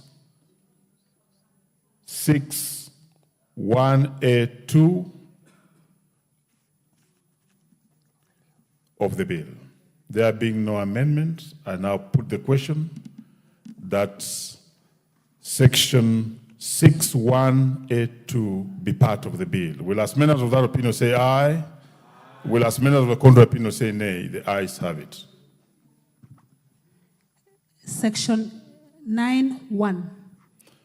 Honorable members, I propose the question that provisions relating to the Scrap Metal Act number 1 of 2015 be amended as proposed in section 9(1). And there being no amendment, honorable members, I now put the question that section 9(1) be amended, be part of the bill. Will as many of that opinion say aye? Will as many of the contrary opinion say nay? The ayes have it. Section 11. I propose the question that provisions relating to the Scrap Metal Act number 1 of 2015 in section 11 be amended in clause 11 as proposed in the bill. Equally, there's no amendment. I now put the question. Is there an amendment? Very well, Chair. There is an amendment in section 11. So proceed, Chair. Chair, I propose that the amendment in section 11 is to propose the amendment to the deletion of the proposed amendment to section 11. And the justification for this, Chair, is that the opinion of the committee was that the provision encourages dealing of copper, aluminium, and the alloys, which form part of what we call the critical national infrastructure. And as such, it will be improper to make a provision for issuance of special license for dealing in alloys that form part of critical infrastructure. Honorable members, I propose the question that section 11 be amended as proposed by the Chair. Any interest, Honorable Oundo? Chair, I just also want to support. I sit in the committee and we deliberated on this matter at length. And basically, Chair, is to cure the discretion that was going to be given to the Cabinet Secretary to do things, to give licenses that is going to deplete our critical infrastructure. Because we have seen in the past, Honorable Speaker, when that discretion is given to a human being, the tendency to abuse or misuse is very compelling and should never give room for such kind of discretion. Thank you, Honorable Chair. Honorable Gishimu. Thank you, Chair. As I support this proposal by the committee to delete any provision delegating powers to make law can only be through this parliament, either through an act of parliament or through a regulation. So giving the cabinet secretary open powers to give licenses on such critical matters would have negated the role of parliament to make law. Thank you. Very well. Honorable members, I now put the question that section 11 be deleted as proposed by the Chair. Will as many as of that opinion say aye? Aye. Will as many as of the contrary opinion say nay? The ayes have it.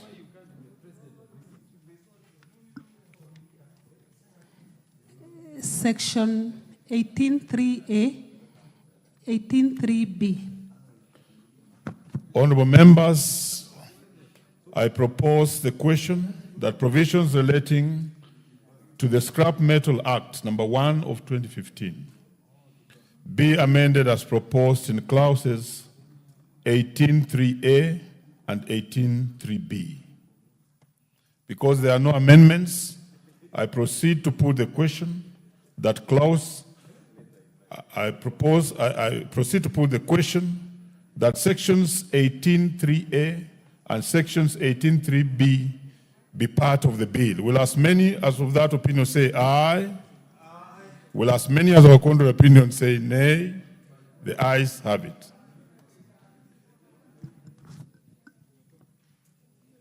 Section 24. Honorable members, I propose the question that provisions relating to the Scrap Metal Act number 1 of 2015 be amended as proposed in section 24. And there being no amendment, honorable members, I now put the question that section 24 be part of the bill. Will as many as of that opinion say aye?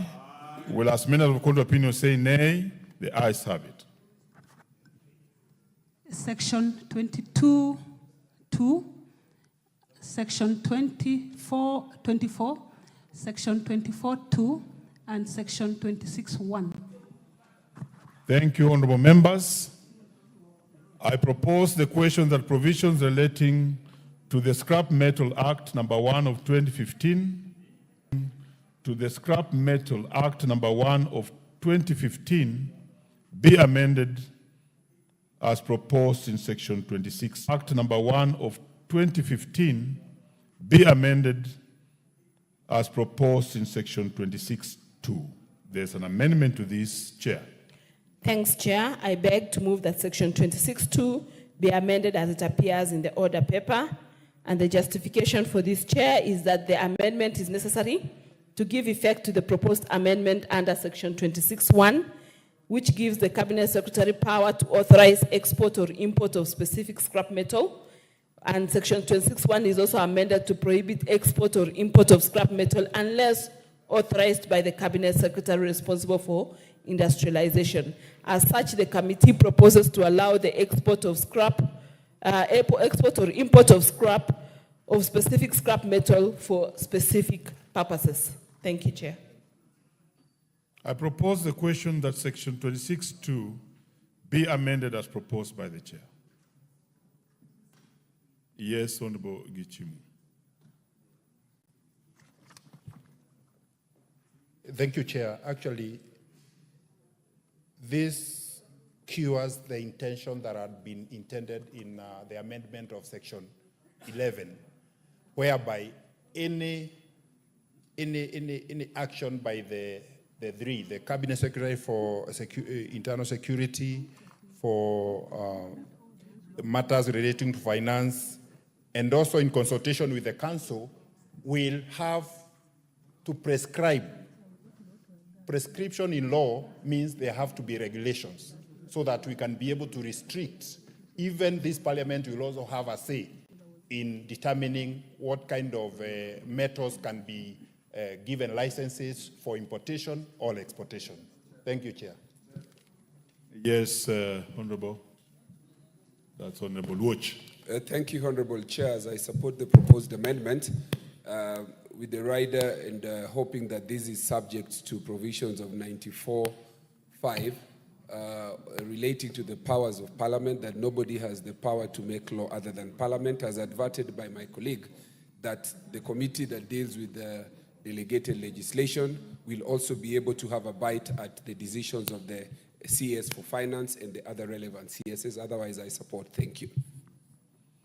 Honorable members, I now put the question that section 26(2) be amended as proposed by the mover. Will as many as without opinion say aye? Will as many as with contrary opinion say nay? The ayes have it.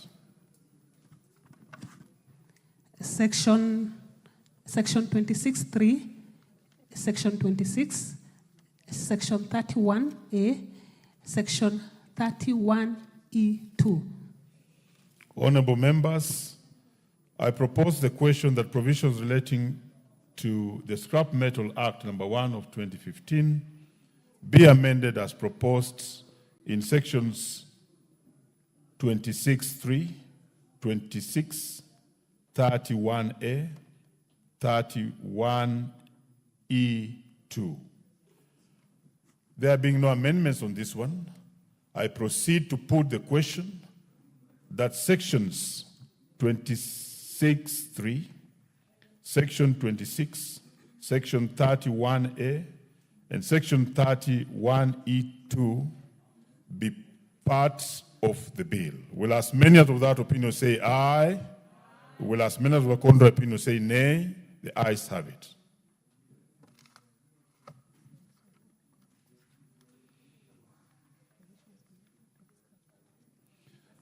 I now put the global question, which is that provision relating to the Scrap Metal Act, number 1 of 2015, be amended, as amended, be part of the bill. Will as many as without opinion say aye?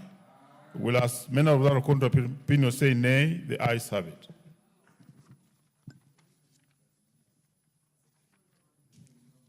Provisions relating to the National Employment Act, number 3 of 2016. Section 2, Section 4, Section 9C, Section 17.2, Section 28.2, Section 31. Honorable members, I propose the question that provisions relating to the National Employment Authority Act 2016, number 3 of 2016, be amended as proposed in sections 2, sections 4, sections 9C, I propose the question that provisions relating to the National Employment Authority Act 2016, number 3 of 2016, be amended as proposed in section 32.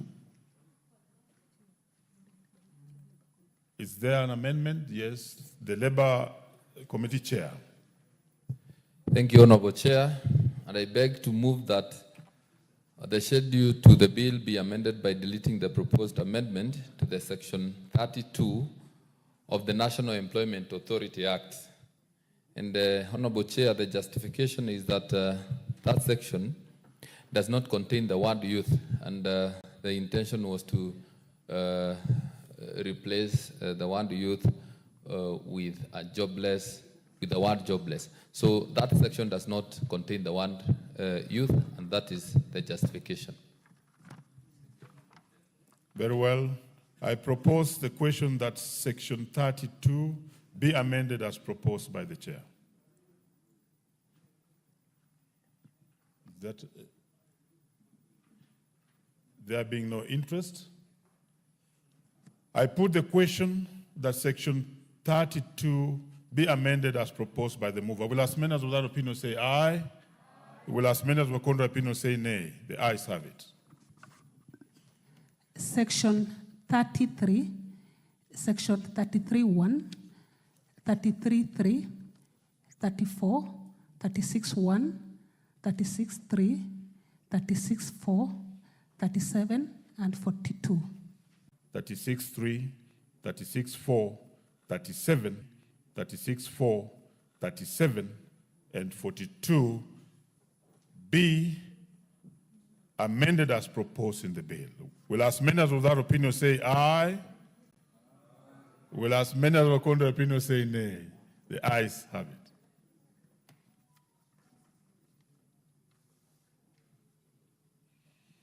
Honorable members, I now put a global question, which is that the provisions relating to the National Employment Authority Act 2016, number 3 of 2016, be as amended, be part of the bill. Will as many as without opinion say aye?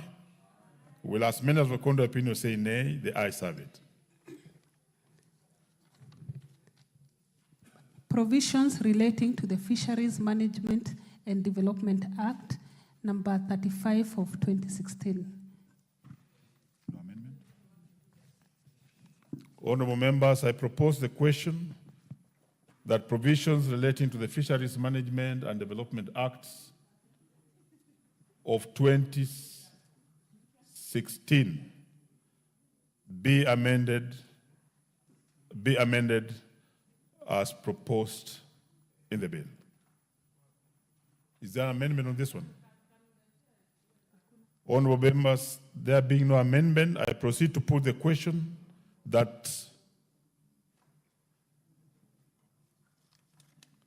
I'll take it again.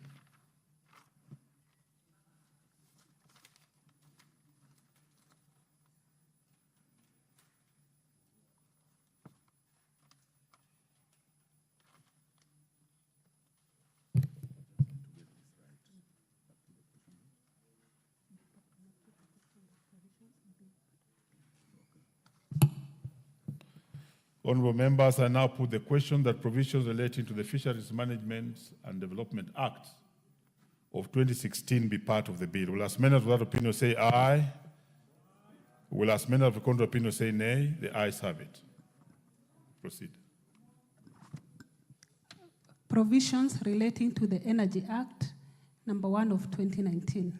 Amendments? Yes. Honorable members, I now propose the question. Section 2. Honorable members, I now propose the question that provisions relating to the Energy Act number 1 of 2019 be amended as proposed in the bill. In sections 2. No amendment?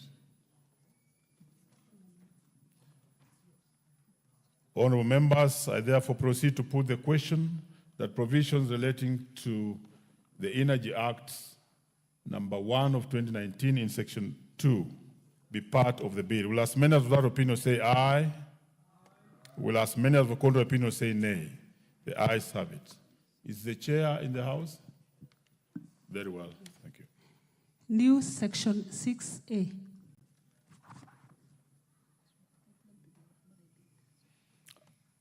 I propose the question that provisions relating to the Energy Act number 1 of 2019 be amended as proposed in section 6A. No amendments. I proceed to put the question that provisions relating to the Energy Act number 1 of 2019 be amended as proposed in section 2A. Will as many as without opinion say aye? Will as many as with the contrary opinion say nay? The ayes have it. The chair be awake to these amendments because you are the ones who are guiding us. Section 10. I propose the question that provisions relating to the Energy Act number 1 of 2019 be amended as proposed in section 10. Chair? Okay. Honorable Kawaya is in the house. Thank you. I beg to move that the schedule to the bill be amended by deleting the amendment proposed to section 10 and substituting, therefore, the new amendment. Delete the words "with exception of crude oil" appearing in paragraph 2. And the import of this is that we want to give EPRA the mandate to regulate crude oil. Currently, crude oil is not being regulated. Honorable members, I propose the question that section 10 be amended as proposed by the chair. Yes, the Honorable. Chair, I would just like to get a little more information. As we are going on, I can see a lot of things are passing. But this sounds a very interesting bit that crude oil is now being regulated. It sounds good to me that it should be. But can we just now know what exactly is happening with the crude oil? And where does it come from? What are we using it for? And so it's important for us to know that background. Because in general, it sounds a good thing. That background will help us make the decision. Very well. Chair. Thank you, Chair. You know, currently we have been using refined oil, but you also know we are making a lot of progress with the Turkana oil, so we are going to be having a crude oil of our own. And again, regulation also does not necessarily mean that we are using crude oil ourselves. We are likely also to have potential customers who want to use our transit lines, our pipelines to transport the crude oil. There must be some form of regulation for any crude oil arriving in the country. Very well. Chair, I therefore support this, but also add that, you know, we used to actually have a refinery at Changamwe. If we are going to look back and even reinstitute that and revive it, then I think this amendment is important. I support. Very well, you are in concurrence. Honorable members, I now put the question that section 10 be amended as proposed by the chair. Will as many as of that opinion say aye? Will as many as of a contrary opinion say nay? The ayes have it. Section 12(1)(e). Honorable members, I propose the question that provisions relating to the Energy Act, Cap 314, be amended as proposed in the clause in section 12(1)(e). Chair. I beg to move that the schedule to the bill be amended by deleting the amendment proposed to section 12(1)(e). Chair, this particular amendment sought to remove one of the representation to the EPRA board, who is a county representative of the county governments, or a representative from the Council of Governors. As the Energy Committee, we could not see the reason why we do not need to have a representative of the county governments in the EPRA board, considering that energy is a shared function. By the mover. Honorable members, I now put the question that sections 12(1)(e) be amended as proposed by the chair. Will as many as of that opinion say aye? Aye. Will as many as of the contrary opinion say nay? The ayes have it. Section 21. Honorable members, I propose the question that provisions relating to the Energy Act, Cap 314, be amended as proposed in section 21. Electricity and petroleum. And as you understand, as a energy committee, we are also working on reducing the cost of energy, and this sought actually to negate the very effort that we are doing, and that's a deletion. And further to that, I think it goes together with section 20. Their proposal was, besides increasing this or doubling these collections. Honorable Chair, we had called out section 21. Allow me to propose the question that section 21 be amended as proposed by the chair. There are many interests here. Yes, Honorable Bowen. Chair, I want to support the chair of the committee. Because at this difficult time, the Honorable Chair, when Kenyans are really struggling with payment of bills, especially the electricity bills, it's very inappropriate for EPRA to increase, from the 0.5 to 1, that's almost 50%. So I want to support the committee and the chair that this is not the right time. We are living at a very difficult time, and as a country, we are looking at measures on how we can reduce the cost of electricity amongst our people. Support, Honorable Chair. Very well. There was another interest. Honorable Watch. Chair, I support this amendment on light of the fact that the cost of electricity has a spiral effect of many other things, including the cost of living, cost of basic commodities. Flagship projects like that the government has expressed itself to be in support of, like manufacturing, trade, investment, are all tied up with the cost of electricity. This includes even investors' migration. Investors have been migrating to neighboring countries because the cost of electricity in neighboring countries compared to Kenya is very, very high. And therefore, an increase in this would actually be increasing the problem rather than reduce it. So I support. Thank you. Finally, Honorable Undo. Honorable Speaker, sometimes we wonder where some of these people live, whether they live in Kenya. They feel the pain that Kenyans go through to have even proposed a deletion to take it to 1%, which would have increased the cost of electricity, considering that Kenya is rated as one of the countries that has the highest cost of electricity. So I totally support the committee on that proposed amendment. Thank you, Chair. Honorable members, I now put the question that sections 21 be amended as proposed by the chair. Will as many as of that opinion say aye? Aye. Will as many as of contrary opinion say nay? The ayes have it.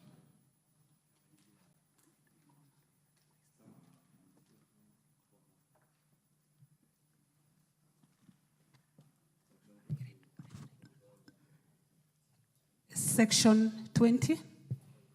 Honorable members, I propose the question that provisions relating to the Energy Act, Cap 314, be amended as proposed in Section 20. Chair. Thank you, Chair. I beg to move that the schedule to the bill be amended by deleting the amendment proposed to Section 20. Honorable Chair, again, this is a bit of mischief. EPRA sought to have levies collected by themselves, not to be part of the consolidated fund, meaning basically this money is used raw, there's A&A, and that effectively removes, makes it difficult for us as Parliament to be able to oversight funds that are collected as A&A because they are not part of our budget. Honorable members, I propose the question that Section 20 be amended as proposed by the chair. Honorable members, I proceed to put the question that Section 20 be amended as proposed by the chair. Will as many as of that opinion say aye? Aye. Will as many as of contrary opinion say nay? The ayes have it.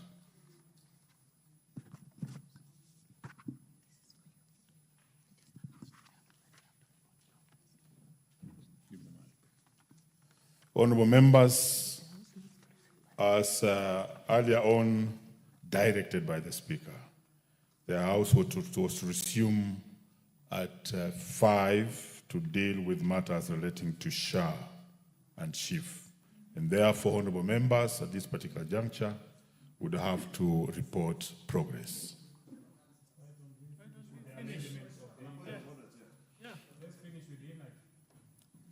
Very well, let me hear the point of order from leader. Honorable Chair, I wanted to beg your indulgence that we do consider completing this because the House sits up to 7 p.m. today. And we have 2 hours. If we even push to about another 15, 20 minutes, we'll be done with this one.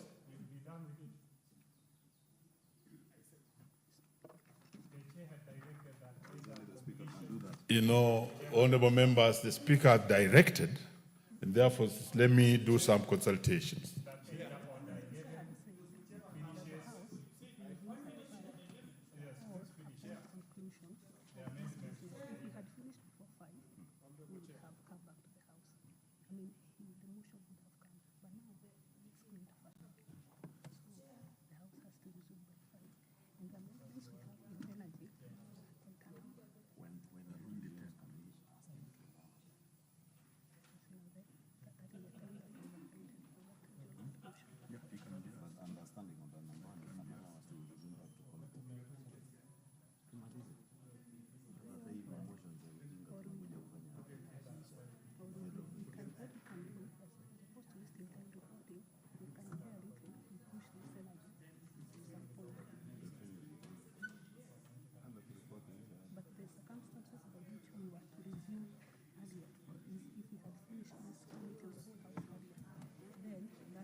well.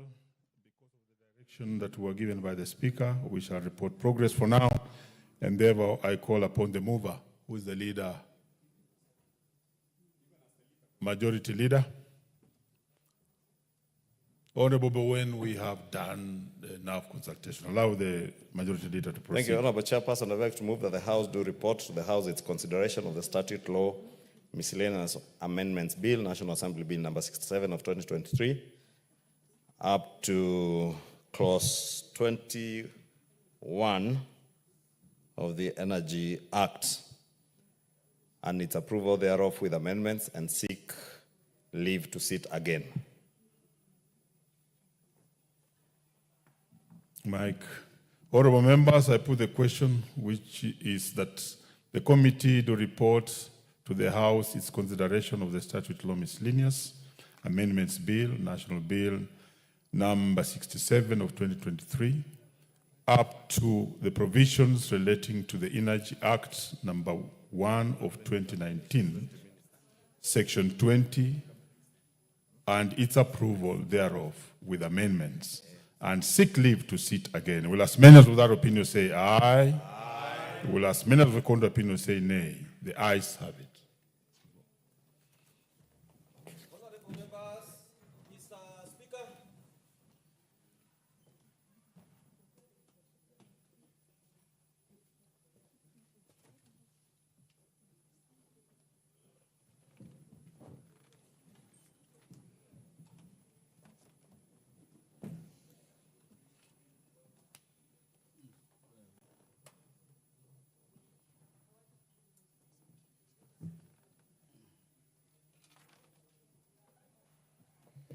Chairperson to report.